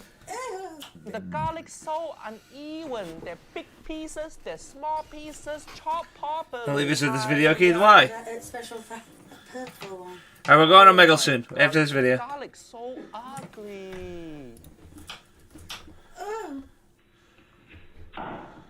Her chopping so bad, even the garlic tried to escape from her. Take them to my friend and get them all. 2 hours later. This must be the world's slowest chopping. I think by the time she finished chopping, everybody will have got vaccine for COVID. Been to the ages, it's probably not... She's still chopping. Is this egg fried rice tutorial? Or how not to chop garlic tutorial? Now, I know a lot of you said flatten it with the back of the knife to do the garlic, but probably haven't got enough strength anyway to do it with the back of the knife. So weak, little garlic, you cannot flatten. I think, Kay, you need to go to gym so you can be stronger than clove of garlic. Now, I know a lot of you said flatten it with the back of the knife to do the garlic. That suggestion is right. When Uncle Roger chopped garlic, I first flatten garlic with the back of knife, then the skin easy to peel off, and then you can chop properly. If you don't smash your garlic first, that's why your garlic jump around when you're chopping, because it's not flat. Hiya. Learn the proper technique. Okay, finally, she's cooking. What a letdown. As you can see, it's very hot and it's... The garlic has turned brown. No. Oh my god, it turned brown. What you mean turned brown? The garlic blacker than Auntie Helen. How do you feel with the stream of eternity, regular life? Completely burnt. This garlic looks so much like burn victim. Uncle Roger want to start a GoFundMe for it. I can go for a week, no problem. Live through Chernobyl. Hiya. Uncle Roger's sad now. For egg fried rice, we want to gently brown the garlic until it fades. Not cremated. This is the garlic ashes. Give Uncle Roger the garlic. I will give it proper burial. Garlic is Asian people's favorite ingredient. And you destroy it. Uncle Roger feels so much pain in heart. Uncle Roger, are you okay? I fine. Nephew Nigel, don't worry. I'm sure this video won't get any worse than this. Oh boy, he doesn't even know what's coming. What's she doing? What's she doing? Is that raw rice she putting in wok? No. I think Uncle Roger's seeing wrong. I think Uncle Roger hallucinating. Replay. No. She really put uncooked rice into wok. I can't even put my leg back up on chair. This is the most stress I feel. How does she know rice need to be cooked? Uncle Roger say, if your rice too wet, you fucked up. But if your rice uncooked, you definitely fucked up. Oh no, she's stirring the uncooked rice. No, oh my god. Had to be a troll. This has to be a troll video. Burnt garlic. She just massacred our rice. Watching this video is like watching Schindler's List, but for egg fried rice. Salt, pepper. Uncle Roger have been defeated. I am now empty shell of a man. Seeing this rice, I'm not even mad that she's not using MSG, because even MSG cannot save her. Niece and nephew, Uncle Roger sampled many different brands of MSG before, and my favorite brand of MSG is this Indonesian brand called Sasa. Uncle Roger think Indonesia make the best MSG. That's why even Uncle Gordon make his egg fried rice, he go to middle of nowhere in Indonesia. This company Sasa even makes special seasoning for egg fried rice free. Yo, this is the Sasa. Even makes special seasoning for egg fried rice free. Yo, this is the Sasa Javanese fried rice seasoning. You can cook authentic Javanese fried rice with just this and authentic seasoning. I'm gonna break some eggs, because it's looking a bit too dry. Woman, the rice look too dry because you didn't cook the rice. Hiya, this woman think dry rice can be saved by egg. You don't need egg. You need a miracle. This rice drier than my ex-wife Auntie Helen. Even egg cannot save her also. Auntie Helen have egg inside her and she's still dry. Sorry, children. I'm gonna crack some eggs, beat them up. You beat egg up. Uncle Roger want to beat you up. Look at how sad this rice look. This look like raw rice with rat shit inside. How can you ruin beautiful grain of rice like that? The rice farmer worked so hard to make rice for you and you disrespect it like this. It says I've got to put the chicken in with the egg. Do that, can he? So you think putting chicken in the egg is wrong, but you think putting uncooked rice in burnt garlic is correct? What your logic? What your logic? No, oh my. Disgusting! With every step, the rice just looks worse and worse. I don't know if you can see, but I've been cooking some peas because I don't know if you're supposed to cook them first. You're not supposed to cook the peas first. You're supposed to cook the rice first. This woman cook pea, but she don't cook rice. Like I said, I think it needs a bit more juice in it. I think it's looking a lot better now. This is the end product of special fried rice. Is that not the saddest thing you've seen? Look at the rice. Look at the rice. It's so uncooked. And then the green pea looks so soggy. This rice looks like Uncle Roger's future. What's she gonna do with this rice? Right, Lee's going to do the taste test. Taste test? Don't feed this rice to human. Don't do taste test. This is child abuse. This rice you don't even feed to animal, but you feed your children. Hiya. Child services, go arrest her. She is abusing this boy. If you feed this rice to starving person, even starving person will say, I choose to die. I don't want to eat this. Spoon on the floor, but I just... No, I want to the floor, but whatever. Who holds spoon like this? He holds spoon like shovel. So the mom can't cook and the son can't spoon. This family, all sorts of fucked up.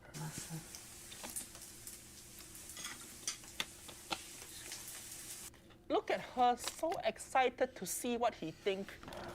Hey, it's not good. It's not good. I appreciate you have passion to start your own cooking channel. But this is not how cooking channel is supposed to work. It's not supposed to break Asian people heart. What?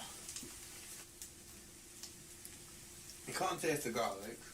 Hiya, of course you can't taste the garlic. The garlic's so burnt it become cold now. Yeah, well, they can, but very... John, it's Crack Street. I already told you. Rice a bit crunchy. The what? What he say? What he say?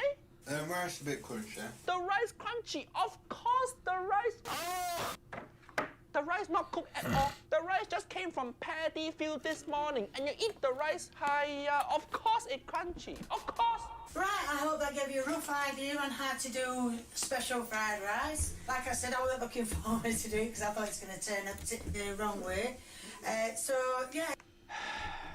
Kay, you are a sweet woman, but you terrible cook. I think BBC Food gonna hire her soon. Where are you getting these recipes? The dark web? How are you feeling right now, Uncle Roger? Uncle Roger feels so violated. Gonna go make my own egg fried rice now with the Sasa Javanese fried rice seasoning pack. Need to forget about Yeah, but it this. won't work. Oh, so I don't know. Figure it out, idiot.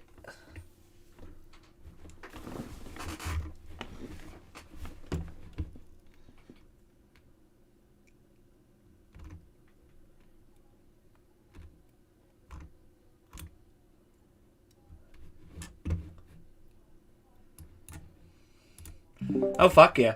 Oh, Christ, yeah. Oh, Christ, yeah, bud. Reset. That's a chest. Reset right here. That's a good one. Collect, come in, collector! Oh my god. Come in! Oh my god, it's huge. Oh my god! We need a reset. We need a reset. Oh, but it's only 26, Oh but my it's gonna God, be huge! dude. Holy shit. Oh, you got the locking 100! I didn't know a reset. Holy fuck. Fuck a reset, get a collector. Stop. Oh my god. Bro, this is Honda, Holy fuck. This is Honda Civics, bud. No, just kidding. No, don't die. You're not, you're good. You're good, you're good. Yes. Nice. Oh my god. Please, just keep skimping past. Holy shit, sorry chat, 1 second. You're good, you're good, you're good. Yes. You're good, you're good. Each hit's $70. We need a chest. Hard stop? No. That's fucking huge. $300. 300 beans. We needed that, baby. Let's go. Save, dude. Good call. I'll go back to just quietly watching. I did not know exactly what the fuck was about to happen. I didn't know it was going to do the whole board like that. Yeah, when you get I the just shit collecting my command, pants. it throws it out. Yeah. Dude, if we would have got a reset, That would have been Keith worthy. huge. Yeah, that would have been huge. 5,000x. Wow. Something like that. We were Would've been down grand. bad. Yeah. What did you guys do? We just did a $10 dead man. That's all. No, like what was I the get one more original Hall of depot? Famer for that win. Can I get one Hall of Fame call? Absolutely. I want you guys to get a bonus on Golden Colts. What is that? It's like that Wild North game. It's Wild North, but it's better. What is it called? Golden?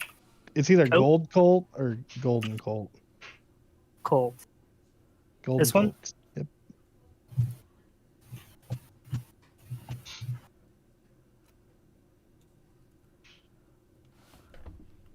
Just 20-cent bonus. That's all I want to see. Thank you. Give me a second, chat. I gotta funnel my energy for the boys. Funneling? Funneling? Currently funneling? That was insane. Finally, I made a Hall of Famer for once. Oh, you almost got an Holy shit. It's been years. It's been I felt 82 like something years. was wrong. Don't worry, this game can pay. If you get the family bonus, it can go nuts. Seen it happen, actually. Live in action. Yeah, Trainwreck's pumped millions into this game. Yeah, actually.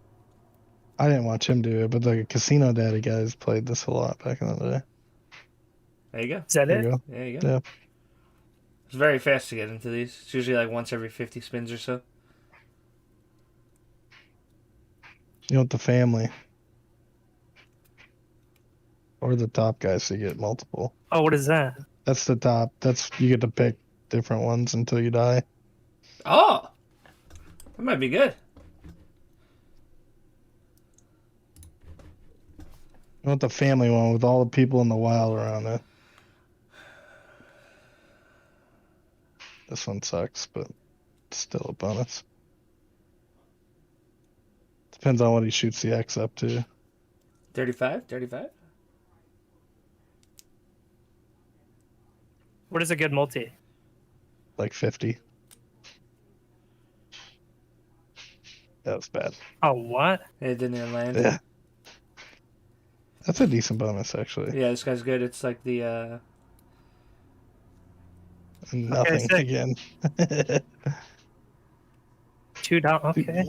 Hey, that's pretty good. You're fucking rich, bud. Paul, go very top right next one. Okay.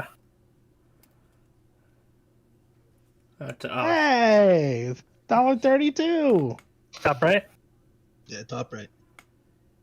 Hey. Wow. All right, I'm out of here. Oh, bottom right. Oh, I was gonna say bottom left. You had to get the family. We got like to all of get them. this Oh, the one. family, yeah. Hey, I just wanted to see it. Damn. That's Go kind of ahead. cool. You go play whatever. Go do what you guys are doing. But I'm here if you guys ever need a Hall of Famer again. You know. Oh my glory. Yeah, that was fucking beautiful. That was actually nice. I thought you guys were gonna get like paid. The way it looked. Yeah, I thought it was gonna be $1,000 or something, you know. Yeah. But hey, I'll take it. That's still huge for what you guys are down. You know, it's a huge one. I was playing that the other day, the Alice Cooper game. That one's stupid. It's like Tome of Madness, but it's Alice Cooper instead. You were scared to talk to a girl because of her feet. Complex. Just start a But is that a Gems Bonanza? What do you call it? What drama? Casino? Come up to her and like compliment like something random. What do you mean drama in the chat? Like come up like women love this. Like come up to her and caress her foot and say you have immaculate feet, some of the most scrumptious, most beautiful feet ever. Then do like a little giggle and then you get up and start talking about how you make a lot of money. Girls love that. Hello. My name is John David Jordan. I'm a magician. Would you like to see a magic trick? If it does not involve anybody's dick, yes. Alright, I want you guys to think of a random word, one of you, and it could be any word. Word or word? Word. Any word. Can it be in any language? Preferably English. Or Spanish. Space. The word space. Correct? Okay, so you're doing It's funny, John's like, it could be Spanish. trick, okay? So I'm going to show you something really simple. Just give me one quick second. I'm grabbing a piece of paper here. Okay. Can you confirm for me that this piece of paper is indeed blank? It is blank.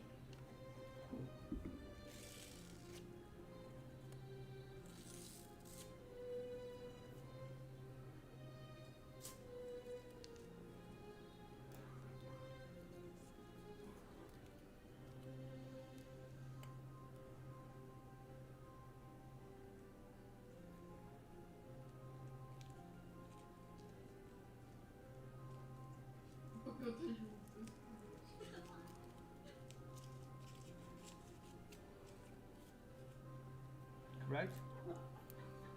That was amazing. Now, That was amazing. I can explain to you how I do this trick. I have a Mexican under my table. Would you like me to tell you? Now, really quickly though, I just want you guys to understand something. Can you do me a favor though? Maybe. If I explain to the trick, you guys won't tell anybody.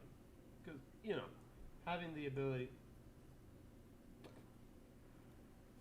Magic the Gathering? That's a thing.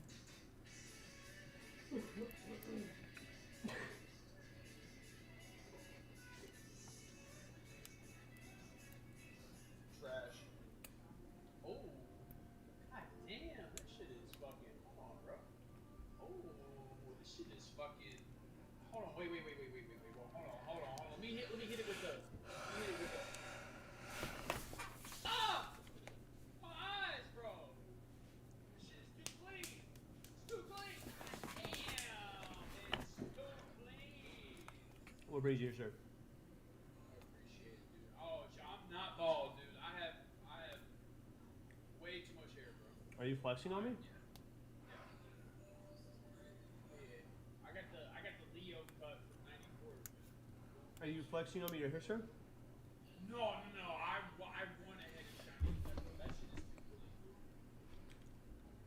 I fucking doubt that. Okay, boys. Moving on to phase 2, sweetie. You're dismissed. I have another part of the stream I'm gonna do with magic. I just want to say thank you for your immaculate help. I appreciate it. got nothing but complaints from your side. Sweetie, I'm not going to leave you without a reward. I have a form of payment as a thank you. I'm doing No November. Tall Sophia almost ruined it. Here. I have a payment. And it's better than butter.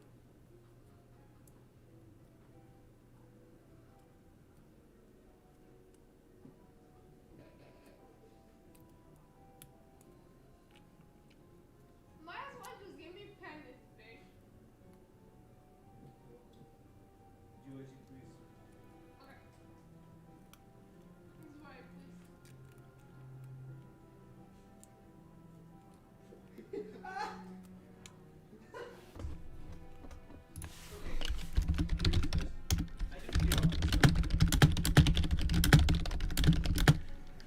Not what I thought you were going to do.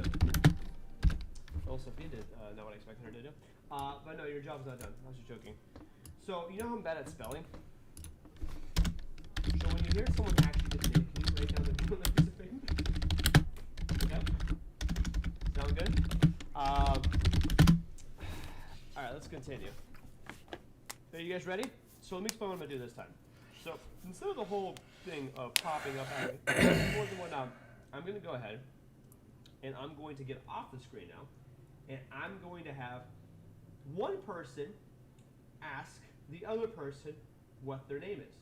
So that way, in hopes that they get the fucking name. So it's just going to say, what's your name, question mark. But instead of that, I'm going to say, ask for their name. It's going to be on top of the screen. The odds of somebody actually reading it are very rare. But what the goal here, and this is the main goal, is that we hope that the person reads that and says, ask for their name, doesn't read it out loud, and actually asks for their name.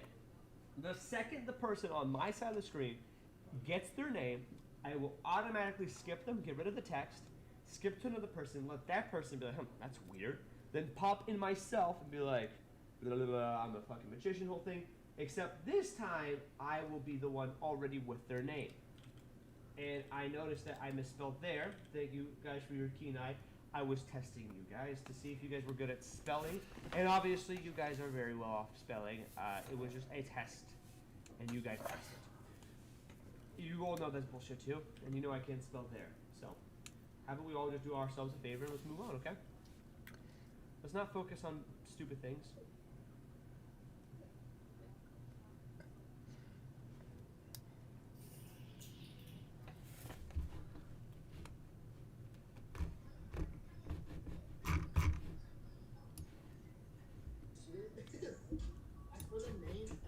What's y'all doing? Shut up, hold on. Can we watch a movie? I wish. It's just content of my life.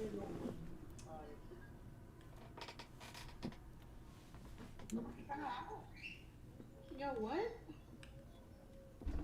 Oh, shut up. Ask for their name. Oh my god. Okay. I gotta redo this. People are taking it literally. They're reading it exactly. Okay, so if people are gonna be doing it like that, then I'm gonna do it differently. Quotation marks. What's your name? Because they read it verbatimly for some reason. I don't know why. Hyphonics. There's a dollar. Krupa, you are you are everything to me and everything I strive to have. A priceless doll that I just want to hug. Krupa, I'm telling Sophia to kick rocks and find the nearest border to cross tomorrow. I'm doing this for you. No, I'm doing this for us. Marry me.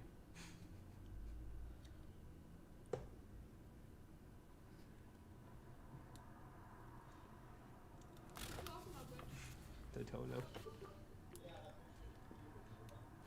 Wait, what the fuck? Yeah.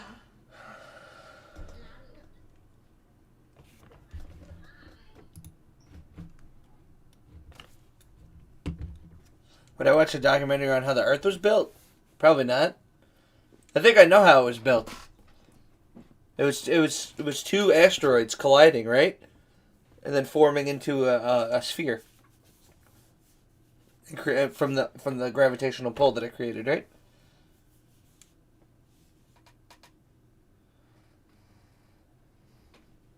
I haven't even been watching John barely typing in chat. I'm not going on for a while. Fuck that. I don't like arguing. I mean, couldn't you just ignore him? Who cares? Something like that? Yeah. Yeah, I think I already watched that then, actually.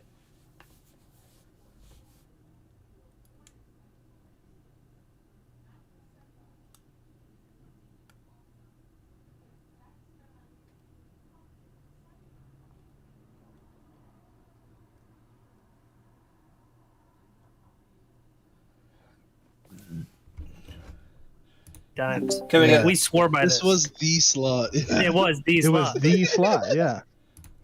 Let's fucking win, boys. Come on. Come on. Oh, yeah. Yeah, fuck yeah, bud. Fuck yeah, bud. We got to power through the Denny beer there, bud. Oh, God, yeah. Oh, you almost got a full line I'll there, kill bud. him on this one. Double. Yeah, actually, that would have been a little hit right there if we had a wolf. Too bad we don't have K Daily on the focus, you know? Yeah. Okay. There he goes. You like that?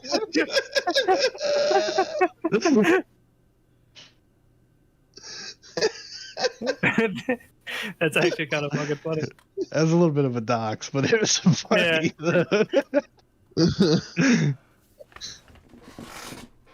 Only we really know what it meant, anyways. No shot he was going to the Coors banquet. Bro, we're getting robbed here. My stepmom was trying to give me some Coors banquet beers. I was like, nah, I'm good. That should kill him, and we'll have 3 for Denny B, maybe. Dude, that's What? terrible. Oh, yeah, we're fucked. Chalked up. It's got a retrigger here. It's Huh? gotta Get get this right shit here. over, dude. It's gonna retrigger. Watch on the Denny girl. I've seen this script before.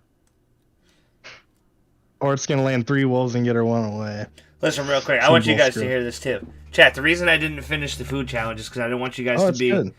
like. I didn't want you guys to feel inferior around me. You know what I mean? Yeah, true. Hit it with the 3. Yeah. Oh, Yeah, 1 away. Whoa, I never saw that one coming, actually. Never seen it in my Alright, life. Paul, Better than I'm done $1.07. calling games, dude. You play whatever you want for the rest of the night, dude. Bro, just let me get in there. I'll Dab, take dude. Taylor's spot, okay? I got you. honestly, can I get one? Do I get one? Do I get one? Yeah, absolutely. Let me get Ruby Megaways, dude.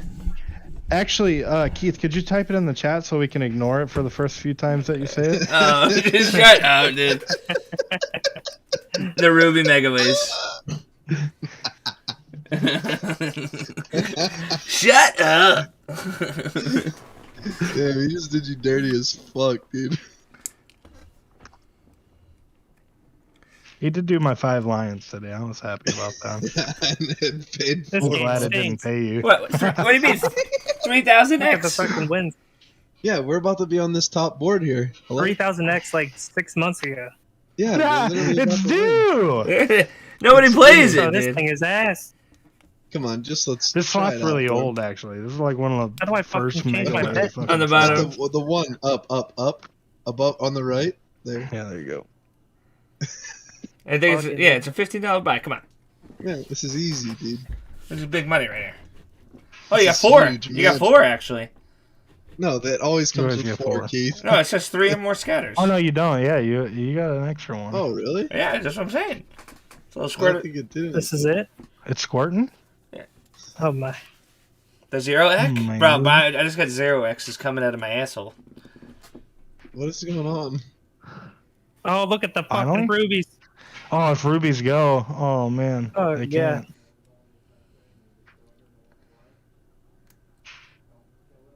Keith, what the fuck is this? Alright, I'm as banned as Taylor, dude. What the hell? What No way is you got it? 4 scatters and it paid like this. What is this? A 19-cent win. Bro, I got 0X. Hey. I got 0X's coming out of my asshole, dude. It's not even my money. It's not even. It's not even my money. What the fuck? Steak's like, wait, was that Simply Keith that called it? Oh yeah, 0x. Anyways, we're gonna pretend that didn't just happen. Yeah. Was that small fish they called it? 12,000x. Yeah. Oh, it's XRP. $1 million. I'm telling you, we need to start gambling with XRP, dude. I'm telling you, what? They don't want to lose their Litecoin. They're holding Litecoin. They're holding, yeah. You can't watch because it's gambling. They got me banned on stream. Yeah, we cannot play it on stream for you guys. I apologize. Paul, just do whatever you're feeling, bro, please. You guys watching the UFC fights or what? Yeah, we're going. Oh, yeah. I need to see Naman Yunus fuck that Asian chick up. Well, I took my $10 off of her, so hopefully that doesn't happen.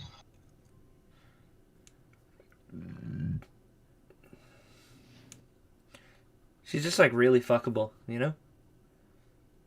Yeah, true. I mean, yeah. When she had long hair, she was definitely better looking, but I mean... Yeah.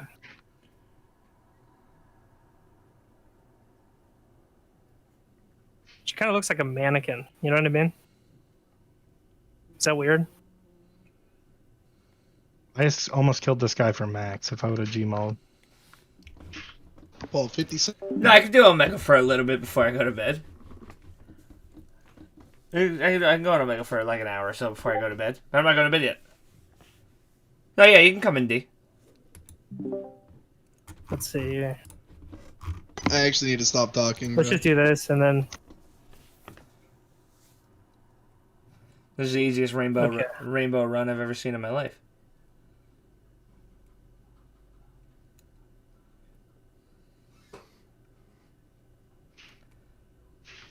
Teo, did you hit 60, by the way?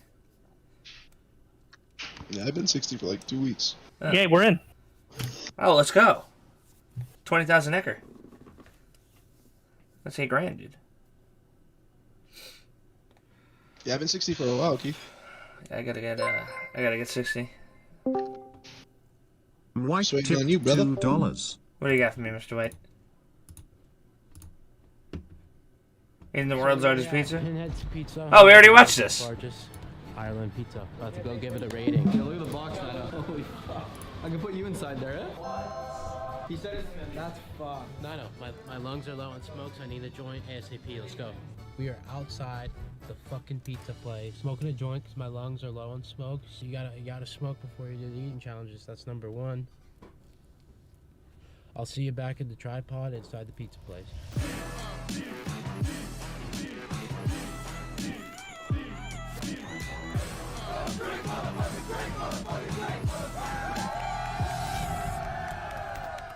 What? Yeah, right. You don't think so? I think you got it too. I think I got it too. We're about to get the rules. Sir, can you tell us the rules? We have to eat the whole pizza within 22 minutes. Okay. No tone, no. Okay. Well, let it cool down first. Yeah, definitely. You think you got it or not? Use our Americans usually a lot of food, so I don't know. He's saying Americans are fat. Use like big portions. I think I got it. He says it's gonna be hard. Yeah, it's gonna be hard, but I got it. 3, 2, 1, 32 minutes.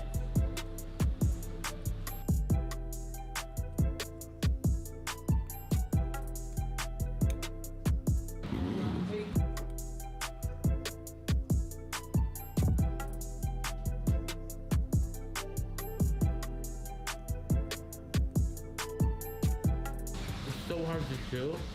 It hurts. Really gets you.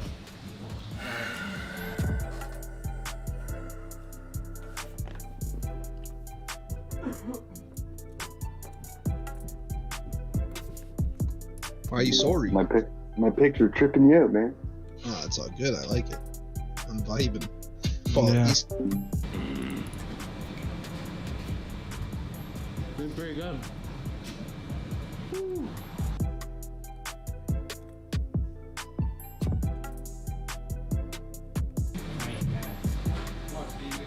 I know. This is a straight challenge. This is like legit. This isn't. It's a really good challenge. Yeah.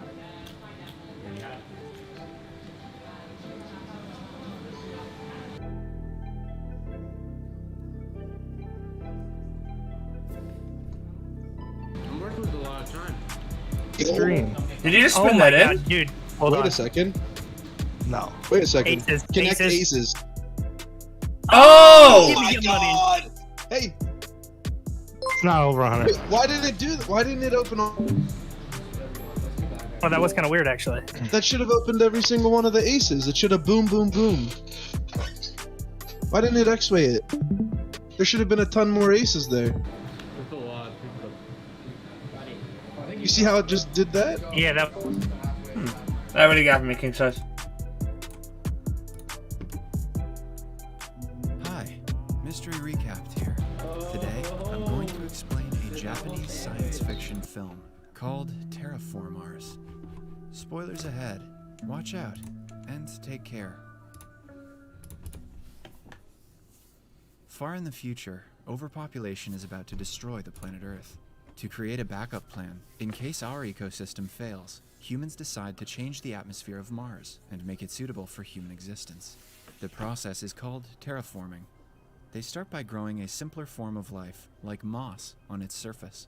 The moss would help to increase the temperature of the planet and make it similar to the Earth's temperature. To spread moss over its surface, genetically engineered cockroaches are sent. I hope you're taking notes, Elon Musk. It is now the year 2597. Somewhere in Tokyo, two criminals named Komachi and Nanao are being chased by the police. They run frantically through the crowd, but are caught. As the police surround them, a futuristic vehicle levitates in the sky and lands nearby. Inside the vehicle is Dr. Honda and his assistant. They're there to fetch the two criminals and use them for their own benefit. The doctor offers them to be part of the Mars colonization mission. Komachi and Nanao will have to go to its surface and eradicate all the cockroach colonies, since they are no longer needed.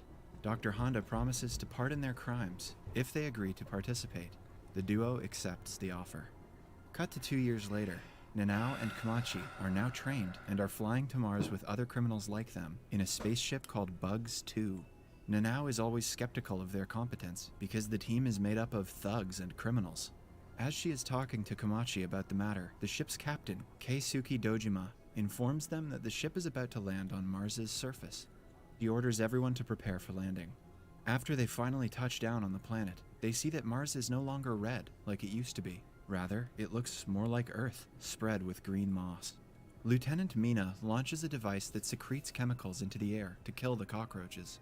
The captain then orders them to spread around in a group of 2 and see if the eradication process is working. They plan to meet in 3 hours and choose their team members. A team member named Asuka is paired up with Yakuza, but she strangely insists on being with the group's computer specialist, Ichiro. The captain accepts the request, not wanting a conflict to arise. The team's drones then locate another ship sent 10 years ago, called the Bugs 1, nearby. Dojima contacts the doctor and tells him they are ready for the first contact. The doctor starts to jump excitedly, anticipating the results of the mission. The groups then step on the surface and start searching for dead cockroaches. The 2 members named Jen and Maria are confused to see no cockroaches on the moss. As they continue looking, suddenly, the 2 come across 3 strange creatures standing right in front of them. They quickly hide behind a rock in fear. They had not been told about such large creatures, who look like human-sized anthropomorphic cockroaches and have clubs as weapons. Meanwhile, Komachi and Nanao, who are also looking for dead cockroaches, come across the same creature. Komachi is fascinated and tries waving at it, but within seconds, the creature attacks Nanao and snaps her neck. It then runs away in a flash, leaving Nanao's limp body on the ground. Nanao dies in Komachi's arms, and he watches her in distress. Just then, Jen's team arrives and tells Komachi about their encounter. The creatures have also killed Asuka. They rush back to the ship and tell the captain about the creature, only to find out that the captain knew about them from the very beginning. He was ordered not to tell the team members about the creature by the doctor. The captain explains that the cockroaches that were sent 500 years ago evolved at a rapid speed because of the abundance of radiation and now have turned into creatures stronger than humans. Now, the doctor appears as a hologram in front of the team and assures them that they have nothing to worry about. The doctor had been preparing for this very moment for a long time. He has prepared distinguished injections for every member that will grant them the superpowers of several insects. The drug will enhance their DNA by combining it with that of the This seems like a dumb movie, Using but those kind of unique cool. powers, they can battle the evolved cockroaches. However, the members do not want to fight the cockroaches. Rather, they want to abort the mission and fly back to the Earth immediately. But soon, their ship is surrounded by the creatures. One brave team member, named God Lee, volunteers to divert the cockroaches until the others restart the craft. He heads outside and injects himself with the chemical that the doctor had provided. As soon as he does that, a rapid mutation starts inside his body, turning him into a hybrid between human and ground beetles. Now Lee is able to shoot out flames from his body, as beetles do. With his new powers, Lee battles the cockroaches, who seem to be as powerful as him. He uses his unique power and shoots fire from his hand. The force from the flames pushes the creatures back and burns them, but when it subsides, it is seen that only the exoskeleton of the creature is burnt. A cockroach then runs towards him and kills him in a flash. Meanwhile, another cockroach latches itself to the spaceship and breaks its windows. It enters the craft and immediately kills 2 of the members. The captain quickly injects himself with the drug and starts to evolve. His DNA is mixed with the DNA of bullet ants, who have the ability to carry things that are 100 times their weight. The captain then easily smashes the cockroach to the floor and kills it. The team celebrates, but their happiness is cut short when they notice a crowd of cockroaches heading towards the ship on the radar. Knowing that they cannot battle them all, everyone decides to take off and go back to Earth. However, when the lieutenant tries to start the ship, the engines malfunction and the system shuts down. It seems as though someone has deliberately sabotaged the ship to stop it from taking off. The captain quickly thinks of a plan. He wants the team to go to the Bugs 1 and bring all the necessary parts they will need to fix Bugs 2, while he fights the cockroaches. Everyone agrees, but Ichiro asks to stay behind with the captain and help him before making his way to the other ship. Komachi goes to see Nanao's corpse for the first time. He notices weird strings coming out of her mouth, but doesn't think much of it. Now, the team gets inside the Mars rover, which will have to travel through a horde of cockroaches. A member named Tezuka offers to help them avoid the creatures and injects himself with the drug. He evolves into a Mackley bug who can shoot out projectiles of gases in the form of flame at a very high speed. He uses his power to propel the Mars rover forward through the crowd of What is this movie? Meanwhile, the captain fights the cockroaches inside the ship with all of his might, but more and more of them keep entering. He quickly makes his way to the control room and vacuums out the oxygen inside the ship, so all the cockroaches inside would die due to suffocation. His plan works, and soon the cockroaches start to fall unconscious. But the lack of oxygen harms the captain as well, making both him and Ichiro fall to the ground. At the same time, the team inside the rover sees something massive approaching them. When they get a clear look, they are surprised to see a massive wave of millions of cockroaches coming their way. Tezuka still doesn't back down and uses all his power to propel the ship forward. They strike the creatures and soon land safely on the other side of the cockroach wave. The group then happily moves forward, but not long after, another wave approaches them. This one is even larger than the first wave, containing millions of creatures. Tezuka cannot handle them together, so 2 of the team members named Maria and Osaku transform themselves into their hybrid versions as well. The 3 try their best to fight off all the creatures. Oh yeah, King Size is a wee, Abu. The 3 I are think. thrown to the ground, while He the watches. inside the rover are not. This is dead. like a real The life rover turns anime. out to be on autopilot mode and takes the members to the destination ship. Tezuka, Maria, and Osaku try fighting the horde of creatures, but are eventually killed. When the group inside the rover gains their consciousness back, they are already at Bugs 1. They make their way inside while 2 members guard the entrance. Mina tries to run a diagnostic of the ship, and they soon realize that the ship is transmitting data to someone on Earth. Just then, the group hears gunshots and rushes outside. Both of the guards have been killed. The cockroaches have found the weapons in the Bugs 1 and are using them to fight. Komachi injects himself with the drug and mutates into a. Well, I need to know now. I need to know how it ends now. Powers, he can It's good. punch It's holes 5 through minutes. the cockroaches' bodies and kill them in one go. Jen does the same and turns into a desert locust that can jump up to 90 stories high, while Mina transforms into a praying mantis that can slash the cockroaches into pieces. The team battles the cockroaches and kills them in no time. The scene changes to the doctor calling someone. The phone is picked up by one of the cockroaches on Mars. Unlike the other cockroaches, it can speak Japanese and communicate with the doctor. He warns the insect not to get... Bro. This is getting out of fucking control. What is this movie? ...close to Komachi once he transforms, because his insect is extremely dangerous. After ending the call, the cockroach goes inside the ship Bugs 2. Guy named God Lee, right? Yeah. Then, the creature's body tears down the middle, and out emerges a transformed Asuka from inside. The team had thought she was dead, but it turns out that she was on the doctor's side the whole time. Her unique power after being injected is that she has the ability to control the cockroaches' minds, just like an emerald cockroach wasp. So, she manipulated the insects to go against each other, and survived.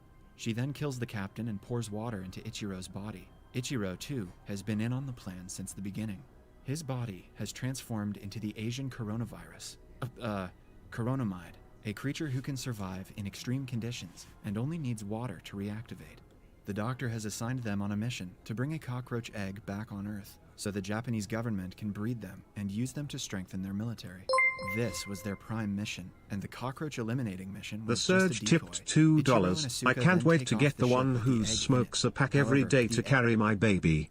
She will be perfect for my firstborn. A mother, finer than them all. Thanks. Egg starts to hatch midway and gives birth to 2 evolved cockroaches. Asuka tries to use her power to control them, but it doesn't work. The creatures are far more evolved from the others, making them the most powerful ones of them all. They kill Asuka and call their own kind for help. The cockroaches on the surface hear the call and flap their wings to fly to the ship. When a swarm of cockroaches latches onto the ship, it starts to malfunction and crash beside Bugs 1. The evolved cockroaches come out of the ship and order the others to attack Komachi and the group. Komachi injects himself with the other dose of the drug, speeding his evolution. They do not have much difficulty fighting the normal cockroaches, but the evolved ones are hard to defeat. One of them kills Mina after ripping her arm off. Jin injects himself with the second dose of the drug, while Komachi is on his 3rd dose. With their heightened powers, they kill more cockroaches rapidly. However, the creatures are nowhere near backing down. Jin injects himself yet again and develops a pair of wings. Now, the cockroaches fly in the sky and battle him. They attack the 2 in waves and do not die down because of their number. Eventually, Jin realizes that to defeat them, they should defeat the evolved leaders. He injects himself multiple times with the drug, speeding his transformation and making it irreversible with every dose. After that, he kicks one of the leaders and knocks his head off with immense power. But now he has used all his powers and cannot fight anymore. Komachi tries defending Jin from the other leader, but is defeated easily. Before the leader can kill them, a magical glowing creature comes flying towards them. It spreads glowing dust all around as everyone looks at it in awe. The flying creature is Nanao, who has evolved into her final form. Komachi flies towards Nanao, but before he can get her, one of the cockroaches fires at him. However, the dust Nanao has spread turns out to be tiny explosives that cause a chain of explosions, taking all the cockroaches with them. Jin flies away before the explosion can get him, and saves Komachi just in time. How the fuck do you weeaboos watch this shit? However, Nanao dies in the explosion. Sometime later, Komachi wakes up and sees Jin has completely turned into an insect. What the fuck Jin is asks this? Komachi to go to Earth without him, as this is his new life now. Komachi obliges and makes his way to the ship. Before he can reach inside, he sees that the leader is still alive. He punches the weak cockroach, but spares his life out of kindness. Inside the ship, he finds Ichiro, still alive. Ichiro saves Komachi's life by shooting the cockroach behind him. The 2 then finally launch the escape pod and fly away to Earth as the cockroaches watch them. Back on Earth, the doctor notices that Ichiro has hacked into their system and is broadcasting the whole encounter worldwide. The doctor's assistant starts to panic now that the Japanese government's secret is being revealed to the world. However, the doctor seems calm and says that he will sell all the Bugs' data to other governments of the world that are willing to buy them. The assistant points her gun at the doctor, as she turns out to be a spy for the Japanese government. But The Surge tipped $2. Can you even break a dick? Like, if I get hard and you put it in your ass, will it snap like a Kit Kat? These questions keep me up at night along with who created God. True. Yes, I can. Is already ready for the attack, dodging the bullet with a protective barrier. He then kills the assistant with a poison that was inserted in the lab in the case of an emergency. Back in the spaceship, Ichiro vows to expose everyone involved on the mission. When asked what he wants to do when he gets back to Earth, Komachi replies that he will make tombs in the memory of everyone who died, and then come back to Mars again. Subscribe for more videos like this, turn on notifications, and leave a like to help the channel out. Thank you for watching.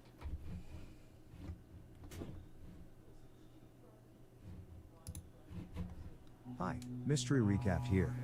Today, I'm going to explain an Australian science fiction film called 2067. Spoilers ahead. Watch out and take care. So this one's as weird as the The last premise of the one. movie is set in 2067, when the world has been destroyed beyond rehabilitation because of climate change. All plant life has been extinct. With a lack of plant life, the amount of oxygen in the air has decreased exponentially. People have to buy artificial oxygen to survive.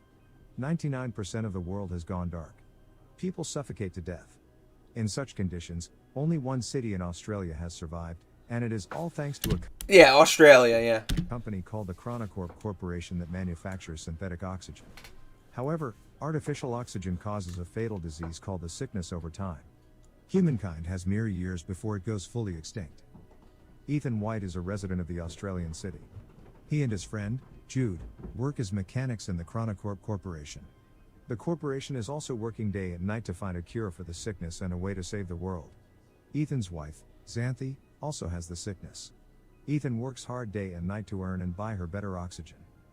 One day, as Ethan and Jude work in the tunnel, the Chronocorp CTO of Particle Research, Regina Jackson, summons them to her office. There, she introduces herself to the two, and tells them that humanity is going to die in a few years if the conditions do not change. She then reveals that Ethan is the only one who can help everyone and save humanity. Ethan is confused and doesn't believe her. But Regina insists he visit their lab. The lab has huge machinery. The lab doctor named Billy Mitchell introduces himself to Ethan, and looks at Ethan's wrist device for a second. They then explain to him that Ethan's father, Dr. Richard White, started this project 20 years ago. The machine that stands in front of them is a time machine called the Chronicle. In the first ever experiment done with the machine, they had to send radio waves into it to check what was on the other side. They found out through it that 407 years later, in 2474, the Earth would have enough vegetation to maintain enough oxygen in the air and sustain human life. The people come to believe that if humanity still exists several hundred years later, it is likely that they have found solutions to all the problems plaguing their reality. However, a strange activity baffled the scientists there. The waves they sent had come back reformed. When they decoded it, they found out that someone from the future had sent them the message saying, "Send Ethan White." So now, Regina and the whole team want to send Ethan into the future for him to bring back the cure. Ethan is beyond surprised. He doesn't believe them and thinks that Regina is just bluffing. Moreover, he doesn't want to leave his sick wife and go into the future. So, he declines to help. Later, Ethan and Jude are at a diner, where they buy crisp oxygen. Jude tries to persuade Ethan to go through with the plan Your and goddess help needs save praise humanity. tipped $2. However, Bow Ethan down laughs to at him. you, queen, you low life scum.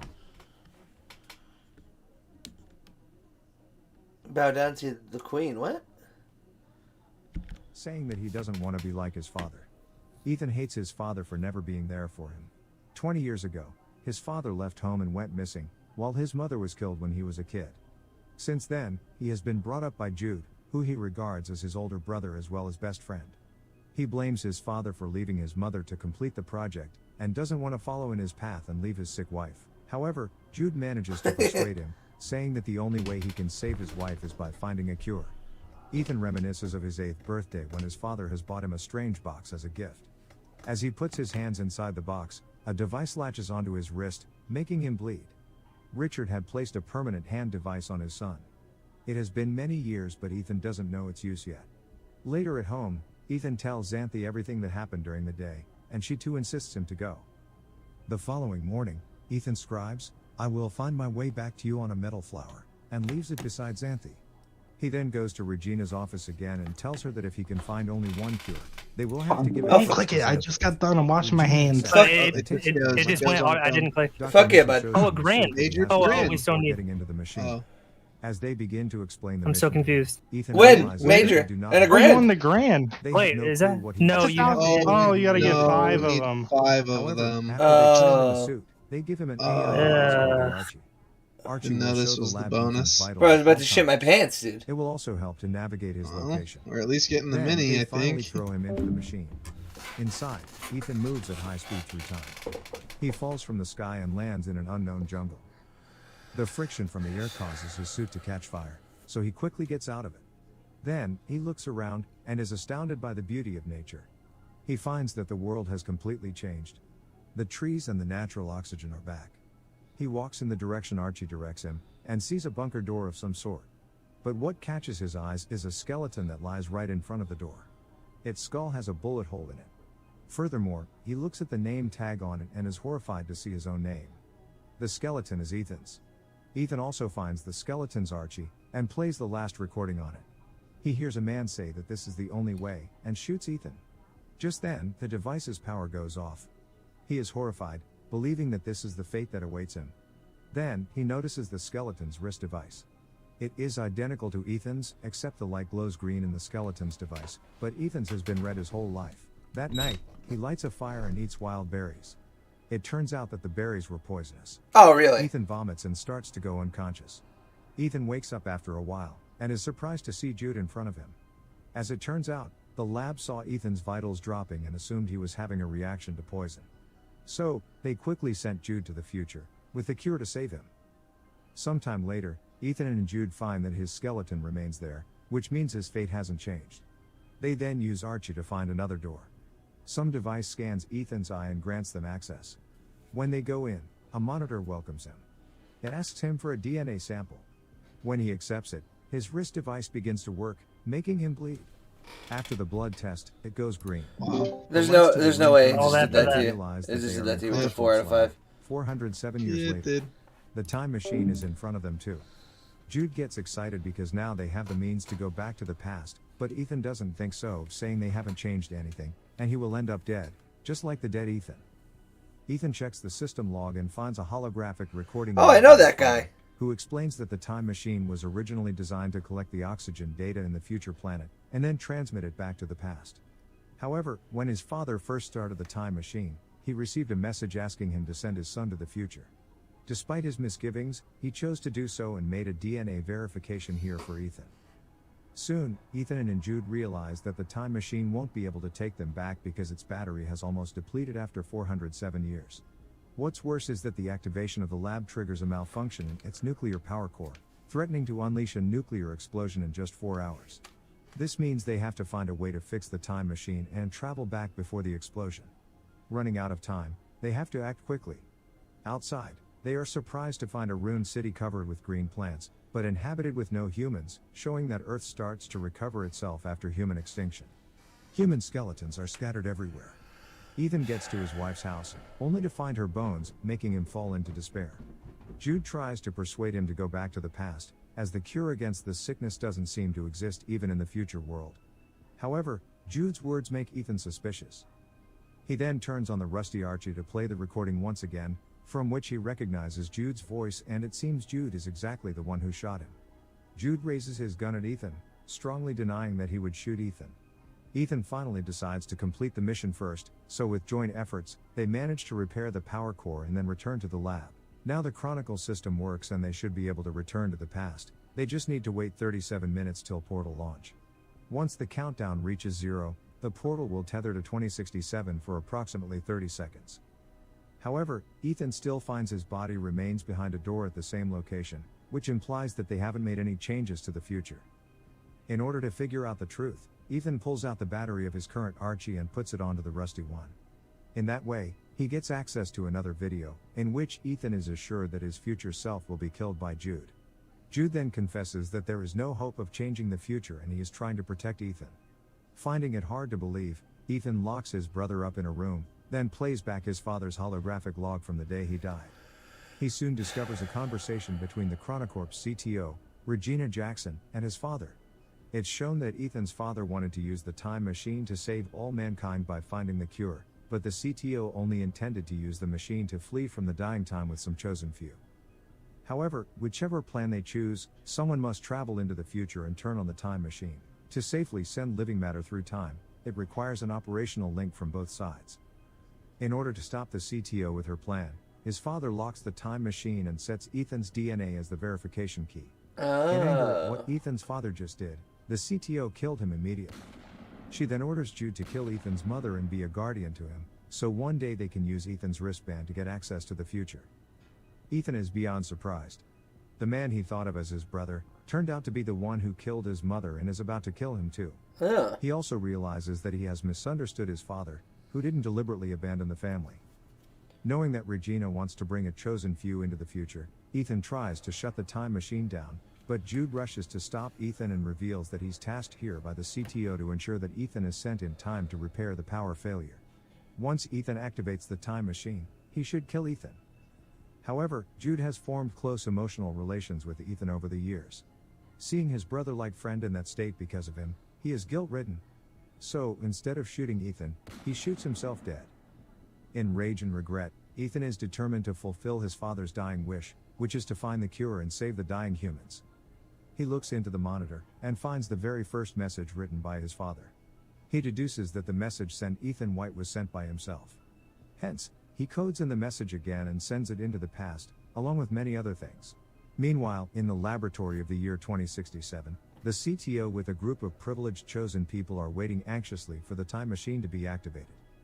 To their shock, however, the time machine sends back hundreds of extinct plants along with a copy of the recorded murder of Ethan's father. Soon after, the time machine is destroyed by Ethan, resulting in the collapse of the CTO's plan.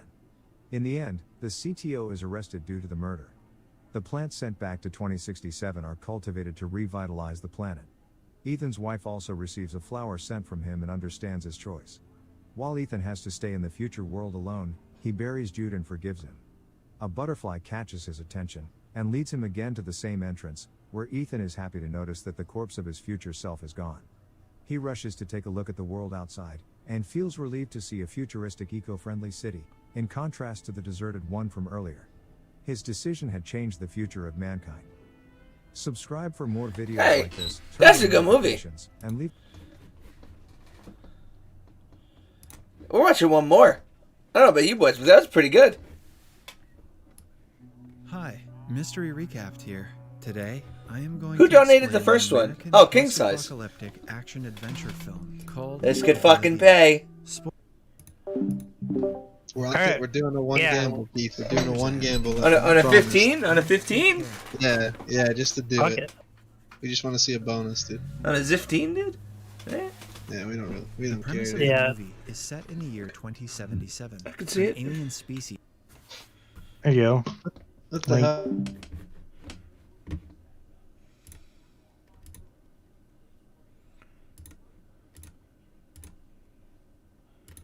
Who's being gay?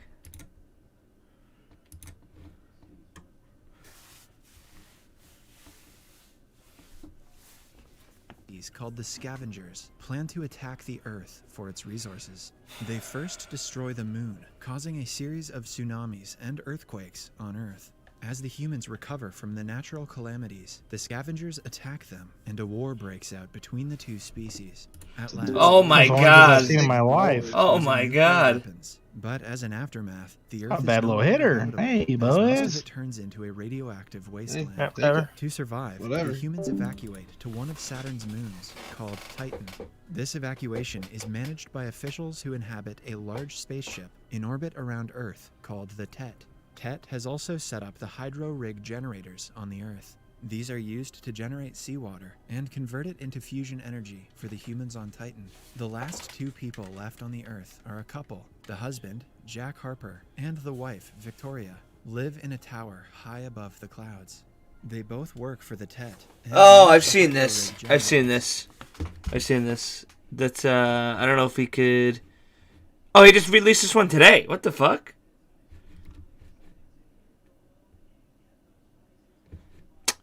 What movie is this? Oblivion. That's right. Yeah, we're not watching that because that's like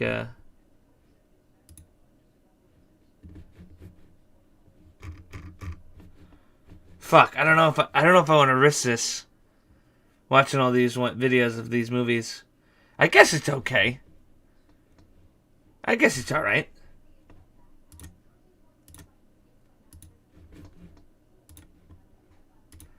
I guess it's okay. So I let it load up.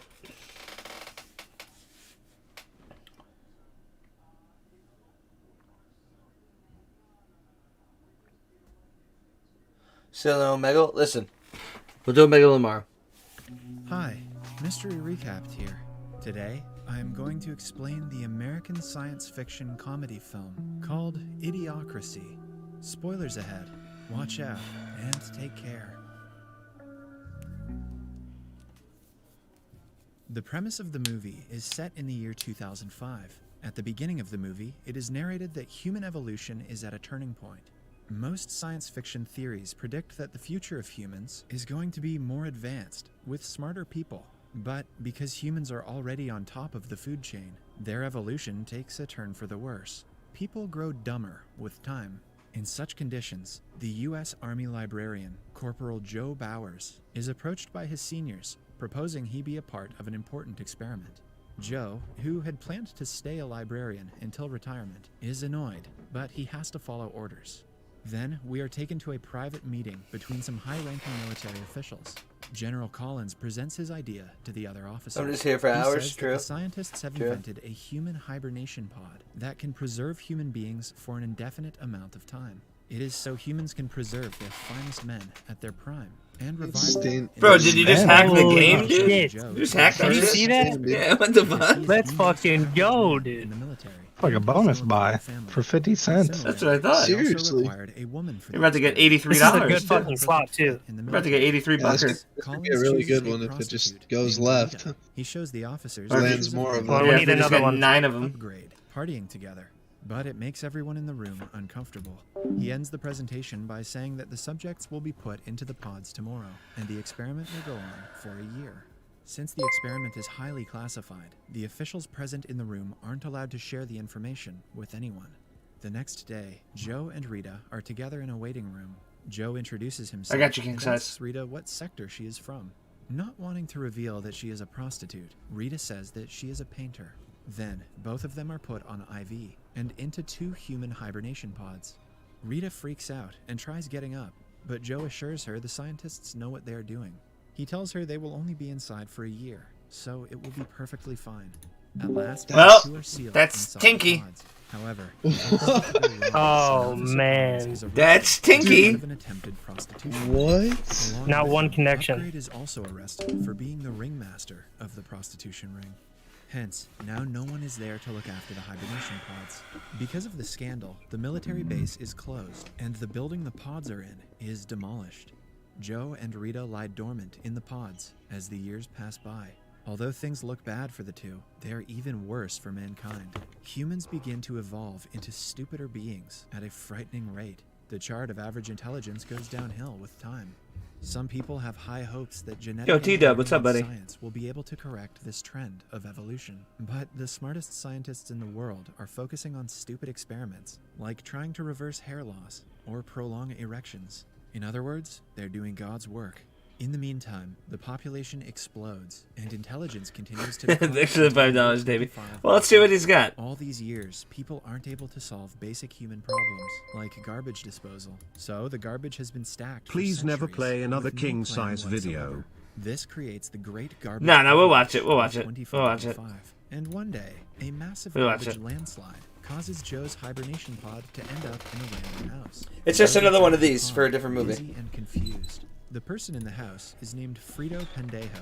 Frito completely ignores the pile of garbage and the stranger in his house and continues watching weird shows on TV.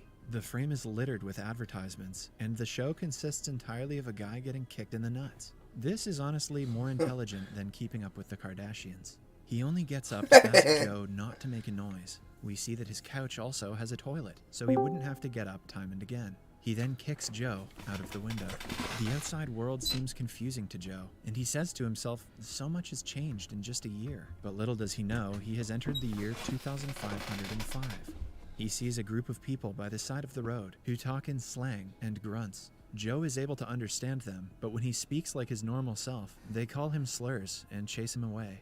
A confused Joe also feels dizzy, so he decides to go to a nearby hospital. There, he goes to the reception and tells the receptionist he is from the army. The woman doesn't understand anything and just presses one of the many buttons on her desk. A voice asks Joe to proceed to the diagnostic area on the right. Confused, he goes to drink some water from a water fountain, but it supplies an energy drink called Brondo instead of water. When Joe asks a bystander where he can drink water, the man laughs at Joe for wanting to drink something they use for toilets. Then, he goes to the Well, I go to the toilet? area where he has to put plugs into his mouth, ear, and anus. Yeah, I've seen The this health movie professional mismatches the tons of plugs that times. He already put into those areas. A disgusted Joe completes the procedure and is sent to a doctor. While waiting, he sees the date 2505 written on a magazine, but dismisses it as a misprint. The doctor arrives and answers all of Joe's questions about his health with phrases like kick ass. He also declares Joe is retarded and asks him to pay a fee of $5 billion. Just then, Joe notices 2,505 written on the bill. He finally realizes that he has actually been inside the pod for 500 years. Joe almost doesn't believe it and goes to the window only to be surprised to see the current condition of the city. Meanwhile, the doctor freaks out because Joe doesn't have a citizen tattoo on his wrist. Joe panics and runs away from the hospital while the doctor calls the police on him for not paying his bills. A voice narrates that Joe has woken up to a world in crisis. The economy is in deep neglect. A great dust bowl has ravaged all food supplies, and the #1 movie in the country is called Ass. He goes to watch the movie that won a bunch of Oscars, including Best Screenplay, only to stare at someone's ass for 90 straight minutes. At night, he is arrested for being unscannable and taken to a court. There, he is given a lawyer who happens to be Frito Pendejo, the guy that Joe met first. Frito makes fun of him as everyone in the court laughs. Joe presents his case sensibly and explains why he is unscannable, but the lawyers and judge just laugh at him. At last, the judge declares him guilty and sentences him to jail. Meanwhile, Rita also comes out of the pod and is trying to contact her manager and boyfriend, Upgrade. She is unsuccessful, as the phone asks her for $2,000 to contact him. Just then, she is approached by a man who she tricks to get his money. At the same time, Joe is taken to an automated tattoo place where the citizens are given the identification tattoo that makes them scannable. The machine asks his name, but Joe starts to explain that he is not sure what is going on. Because of this, the machine reads his name as not sure and tattoos it on his wrist. Then, he is taken to an aptitude and IQ test and asked questions about basic addition. Joe answers all of them correctly and is surprised to see people around him not being able to identify shapes. After that, he is taken to the prison. He finally begins to realize that everyone in the current world is stupid. So, he tells the guard he is supposed to get out of jail today. The stupid guard lets him walk away, but the alarms catch that an inmate has ran away, and the police chase him down the streets. Joe somehow gets away from them and goes to Frito's place again. He believes that someone has created a time machine within the past 500 years and asks Frito's help in getting to one. Frito doesn't agree to help Joe, but Joe tricks him by saying that he will give him $8 billion for his help. Eventually, Frito reveals that he knows where the time machine is, because Frito likes money. Just then, the police knock on the door, looking for Joe. The two run away through the window and drive to the museum. On their way, they meet Rita, who is still scamming the same guy. Rita gets in the car and is worried that Upgrade will come looking for the money she owes him, still oblivious that he is already dead.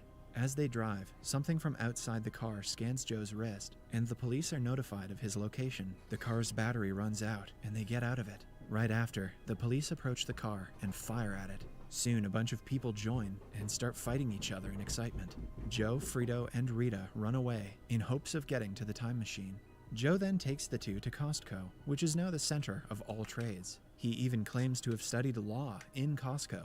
As they wait for the metro, Rita goes to the bathroom. Before she returns, Joe's wrist is accidentally scanned again, and the whole place is alerted of a criminal's presence. The metro arrives, and Frito gets on it, but Joe waits for Rita, only to be caught by the police. However, this time he is taken to the White House instead of prison. There, a confused Joe meets the President Camacho and his secretaries. Camacho makes fun of him, saying that he thought Joe's head would be bigger because he is smart. It turns out that the IQ test Joe took in prison surprised everyone because he had the highest score they had ever seen. Hence, because of his intelligence, the president makes Joe the new Secretary of Interior. To Joe's surprise, they also declare him the smartest man in the world. Everyone then goes to the House of Representin, where the president announces that the problems of food scarcity and the Dust Bowl will be solved by their new Secretary of Interior, Mr. Not Sure. He also promises to pardon Joe's prison time if he solves the problem. After that, a cabinet meeting is held, where the secretaries ask Joe to say something smart. Joe says some random complicated words, making them believe that he is in fact smart. Then, Joe asks Frito to draw a map of the location of the time machine until he can distract the secretaries. Later, he takes them to a field where crops are supposed to be grown. He also asks them to get Rita because she might be able to help them with the crops. Frito secretly hands Joe the map. At the same time, Rita arrives there. Joe takes her aside, planning to run away using the map. But his plan fails when he sees that Frito's map is just a couple squiggly lines. Then, Joe realizes that people have been watering the crops with the energy drink, Brondo. He holds a cabinet meeting to start using water instead of Brondo. The secretaries think his idea is atrocious because Brondo has electrolytes. So, instead of reasoning with them, he simply tells them that he can talk to the plants, and they want water. Joe doesn't know that the energy drink has caused salt to develop over topsoil, which killed the plants and caused the Dust Bowl. Hence, he is actually solving their problems. For a few days, everything goes as Alright, everybody shut the fuck up. Brondo's stock drops to 0 because of the decreased production. This leaves half the population Come on. unemployed. They Just riot scatters. outside the White House. In a Oh, I scene thought you were that about to get beautifully 2 right there. foreshadows the stupidity of the United We States. had 2 right there. The That news would've been announces nice. that Joe is taken to court for making people unemployed and is proven Take to one be on each guilty. spin, though. He is Come sentenced to 1 night in rehabilitation. In the New World, rehabilitation is when a criminal is chased by a large monster. You gotta get there, in a man. room As an audience cheers for the truck. The Would you guys buy this or spin it in? mostly You ends spun it with in, right? the Yeah, we criminal's bought it. death. Oh, you bought it. Yeah, Joe we is bought it. taken to the arena, while Rita sadly Need returns a to the double White scatter. House, It's ready to go over. to the time machine with Frito. The rehabilitation is broadcasted on You national rat. television. Yeah, Joe is Zuggy. chased by a massive killing Yeah. truck as he That's drives Brabida. around in a small car with a dildo it's not strapped to bad, the but- hood. Just then, Rita notices a rose plant growing outside. She realizes that Joe's idea to water the plants has worked and asks Frito. to take Is the her fight to happening right now? Are the She fights plans happening to right now? broadcast the crops Yeah, we're on the watching. Jumbotron, Riley has so streaming Joe's it currently. punishment Oh, I will be didn't know. pardoned. Meanwhile, Joe watch is that. still trying to save his life from the death truck. Rita reaches there on time and bribes a cameraman to go with Frito and film the growing crops. She then goes to the monitoring room and takes over the control panel. Frito finally gets to the field and films the crops. The clip is broadcasted on the large screen. Seeing this, President Camacho saves Joe from being killed and pardons his punishment, making the crowd erupt in cheers. Now, everyone is at a frat party in the White House. Rita reveals that she doesn't want to return home because she likes the future better. Joe is surprised but doesn't force her to come with him. The two say their final goodbye. But before Joe leaves, the president calls him on stage and declares him the new vice president. Everyone looks at Joe with hopeful eyes, making him agree to stay in 2505. Then, one person calls the time machine a stupid ride anyway. Frito takes a confused Joe to the machine, and it is finally revealed that the time machine is actually just a children's ride. The scene cuts to a few months later, when Joe is elected as the President of the United States, and Rita becomes his wife and the First Lady. Under his leadership, a new era dawned, and people hope that humans can once again become smart. He even has 3 kids with Rita, who are said to be the smartest kids in the world. Subscribe for more videos like this, turn on notifications, and leave a like to help. Hi, Mystery Recapped here. Today, I'm going to explain a German satirical comedy film called Look Who's Back. Spoilers ahead. Achten Sie und achten Sie darauf. The beginning of the movie is set somewhere during the Second World War in Berlin. The Führer, Hitler, is with a behavior coach named Keppel. Hitler expresses his disagreement with the gesture of people's greeting to Keppel. He complains that though the Nazi salute is out-fashioned, people need to at least raise their hands up to the wrist and show respect. Then, he narrates that he has done everything humanly possible to destroy the foundations of the enemy who desecrated their soil. He finds Germans' existence incomprehensible and finds it alarming that he is here, too. In the following scene, he wakes up on the ground, somewhere in a forest.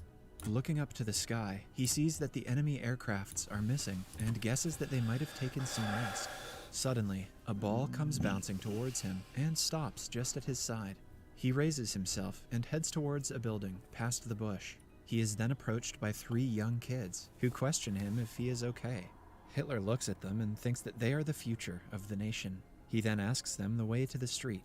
In that instant, a reporter, Fabian Sawatsky, is filming the kids with his camera. Hitler is seen on the far side of the screen. He picks up his army cap and says to himself that he should go to the Führer bunker. Hitler gets to the street and is amazed by people riding mono-wheel bikes. He finds people capturing him on their cameras and expresses that though the rubble went, people have gone mad. Then, he feels a modern car by his hand and questions himself if he fell into a coma and missed the victory. He realizes that he is not aware of his situation entirely and alerts himself to collect more information. Then, he asks a man about the location of Chancellery, but the person instead asks him for a picture. He gets disturbed by the camera's flashes as people come near him and take photos in turns. Confused by the unusual events around him, he concludes that something went out of hand in this place. As Hitler walks away, he finds a woman speaking in German on her phone. He comes closer and asks her about the current date, but the woman is terrified and sprays his eyes. Hitler cries in pain as his eyes get reddish and his vision gets blurred. He stumbles and walks to a newspaper shop nearby. He gets shocked to see the date October 3rd, 2014 written on the paper and falls to the ground at once. Somewhere else, the boss of a TV station, Karner, praises Mr. Christoph Sensenbrink for his excellent job as the deputy's head. He proposes a higher solution, but instead announces another worker named Miss Katja Bellini as the managing director. Due to this, Christoph is shocked and dissatisfied. He comes to his office and vents his anger out at a struggling filmmaker named Fabian. Despite Fabian's best attempts to convince his boss, he gets fired and thrown out by the guards. Sometime later, Hitler wakes up at the news shop and asks the owner about the date. He confirms that it is in fact 2014. A confused Hitler questions if the shopkeeper has kidnapped him and suspects that this is all a trick play of the enemy's secret service. He threatens to kill the shopkeeper if he is working for the enemy, but the shopkeeper gives him a bar of chocolate instead. Hitler opens it after quite a struggle and sniffs it. He declares it to be industrially pressed grain and questions the shopkeeper if there is still a shortage of bread. The shopkeeper asks Hitler if they are filming a documentary somewhere nearby, mistaking him for an actor. The shopkeeper then says that he looks exactly like the Führer, to which Hitler replies that he is the Führer. After that, Hitler sees the Turkish newspaper and asks if the shopkeeper has Stürmer or Panzerbar. The shopkeeper says that he has more Turkish customers. Hitler is astonished at the presence of Turkish people in Berlin. He then starts collecting information from the newspaper. While reading it, he assumes that he didn't win the war in the past, and Germany was given to the hands of clumsy women having the charisma of a wet noodle. He further laments the existence of Poland and concludes the war to be a total waste. Meanwhile, Fabian looks upon his video reporting about soccer and sobs, sad at the fact that he was fired. Don't worry, Fabian. In a couple years, you can get a job on YouTube. His mother calms him and asks him to pause the video, noticing Hitler behind. Fabian is amused at the discovery of a person who looks so similar to Hitler. Back in the shop, the shopkeeper asks Hitler to keep the newspaper aside and stand outside. Hitler grudges at being asked to work. The shopkeeper suggests Hitler clean his clothes, for they stink. He then goes to a laundry place and asks them to clean his uniform. Hitler asks if they have another uniform, since he cannot walk away naked. Hitler doesn't understand that he's in modern-day Germany now, and nudity is no big deal. Next, we see Hitler walking to the news cellar with jeans and a sweater on. Hitler's looking bussin'. Fabian, on the other hand, has somehow managed to find him and is waiting for him in the shop. After getting a look at Hitler, he is amazed at his appearance. Fabian asks Hitler if he can film him as he marches through modern Germany. Hitler agrees with the idea. Fabian takes up some cash and a car from his mother and begins his journey with Hitler. The two end up in a hotel where Hitler gets amused at seeing the television. He then decides to talk about politics in Fabian's presentation. He goes to places asking people regarding their views on politics. After the interviews, he finds that there was minimal impact of democracy upon people during his absence. He inspects discontent and suppressed anger in people, which reminds him of the 1930s, when people had similar views but lacked the term political disenchantment. People tell Hitler about the problem of immigrants in the country, making Hitler push his idea that mixing the races doesn't work.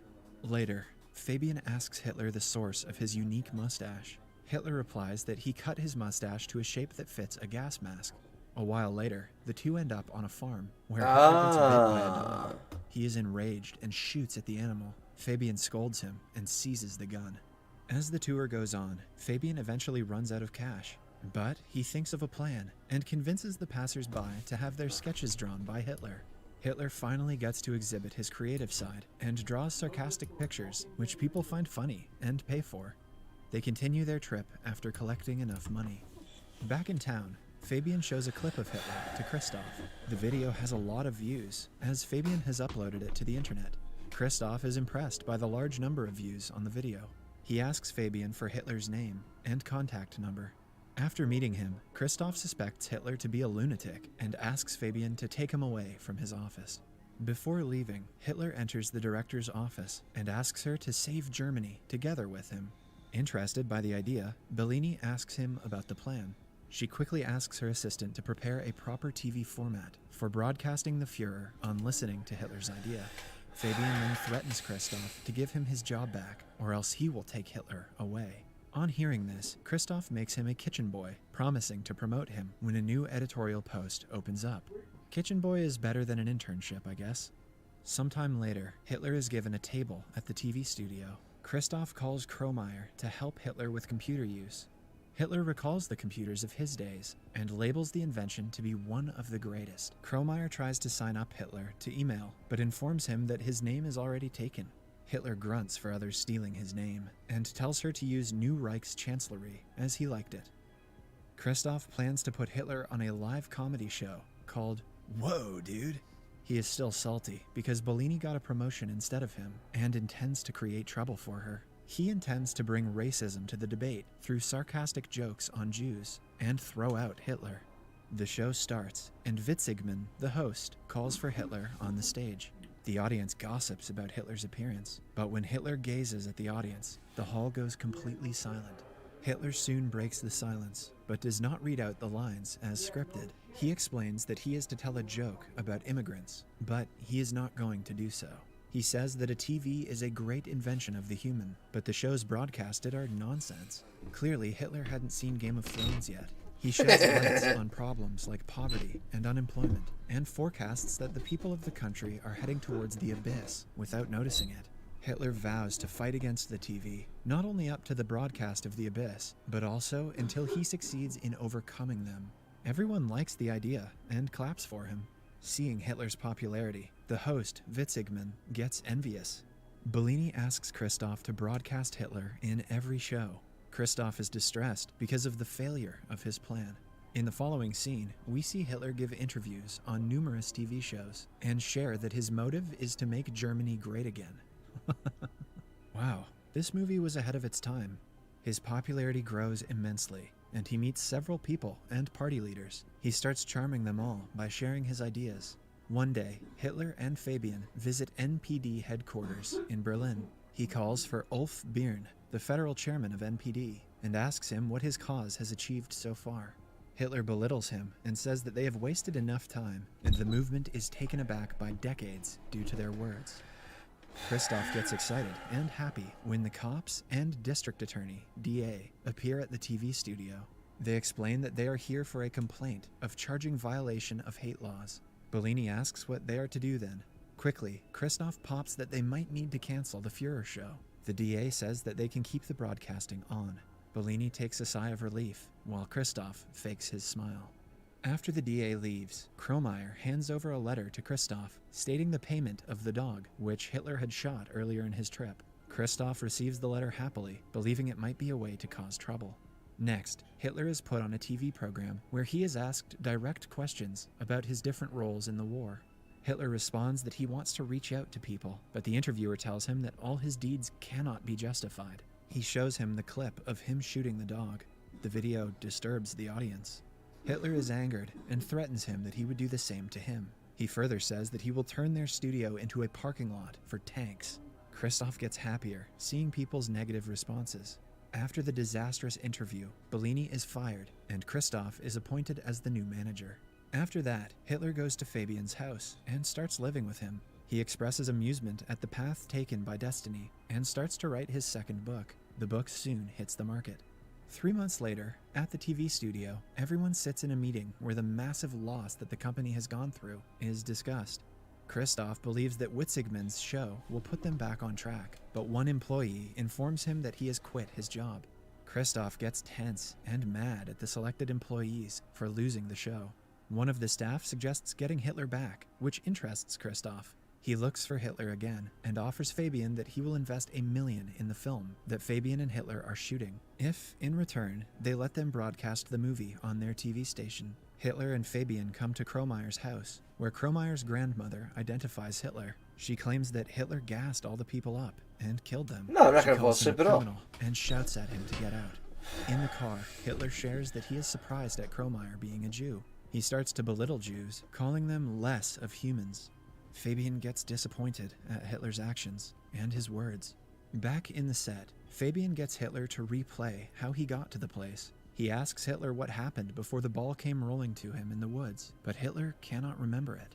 Later at night, he walks off the set and is surrounded by some thugs. They call him the reason to take Germany back and give him a hard blow on his face. As Hitler opens his eyes, he finds himself in a hospital in front of Bellini. At the same time, Fabian looks over the footage of the video he captured about the boys and soccer. He watches it closely and finds Hitler rose from where he was lying. Fabian gets amazed at what happened before it. He quickly goes to the place and finds a board at the location stating the historical location of Führer Bunker. Fabian rushes to the hospital but does not find Hitler. Bellini says that he is headed to the shooting set. Fabian reveals that he is the real Adolf Hitler, but Bellini does not believe him. Fabian acts mad and tries to explain his theory hysterically. The guards try to catch him, but he flees. Fabian then reaches the set and aims a gun at Hitler. When asked about his identity, Hitler explains that he never claimed to be anyone else. Fabian says that Hitler is fooling people with his propaganda, to which Hitler replies that people elected a leader who shared his whole idea openly in 1933. Fabian takes Hitler to the top of a building with his gun. Yeah, I saw it. No, I saw it. I already looked. Claps back. You're about to be a millionaire, buddy. Elected an extraordinary man, and I already saw. I looked at it earlier. to him. He explains I already saw, brother. Trust me. they bear the same values in their inner hearts. An enraged Fabian shoots Hitler, making him fall off the building onto the street. Soon, Fabian hears Hitler's voice, who says that no German can get rid of him. And Hitler, who is just thrown down, appears right behind him. I'm on a mill already on this coin. That's what I'm saying. Bellina calls for a cut in the studio, and everyone cheers for the shoot. Turns out that it was just a film shoot, and a random actor was playing the role of Fabian. Hitler then asks everyone to remember the comrades who could not be with Let's gamble? Someone Yeah. else, Kromeyer is sobbing, seeing Fabian through a hole. Yeah. Yeah, I can go live on Twitch right now. Call me. We gamble? We do gamble, sir. We do. We do. We do gamble. We do gamble. I'll go live on Twitch right now. I could go live on both. I figured out how to go live on both. So I'm going to do this to my screen here. Big bad gamble tonight. No play. Let's fucking go, dude. Let's fucking do it. Let's fucking go, dude. I'll go live on Twitch right the fuck now.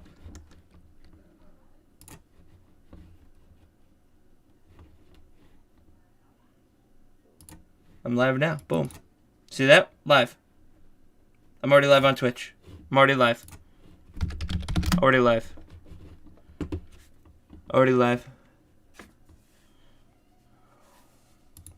That's fucking insane, bro. I swear I saw that shit.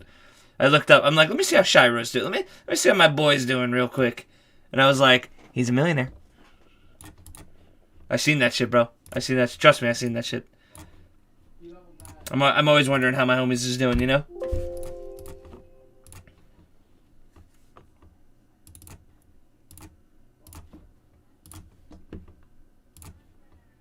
There you go. I'm 800x right now. In 6 days, fuck. I hit the jackpot. I hit the jackpot play you don't see every day. That shit's insane, bro. That shit's insane. That shit's insane. We XRP in or what?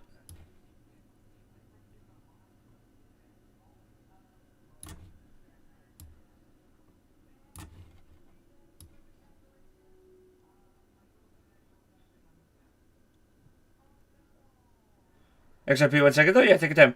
I'm live on Twitch already, Small, if you want to go over there.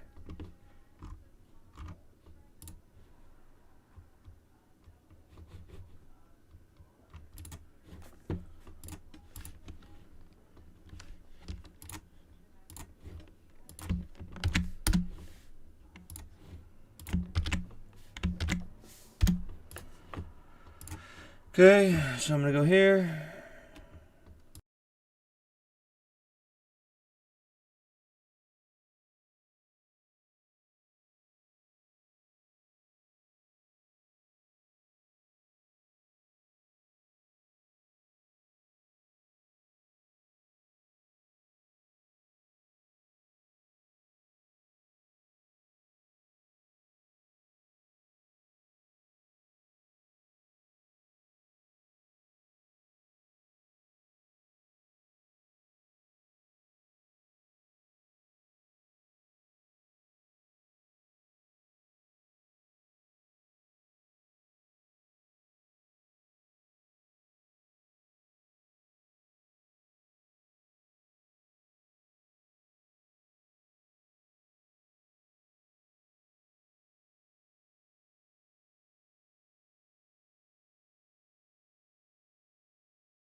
Milo, I'm live on Twitch, brother.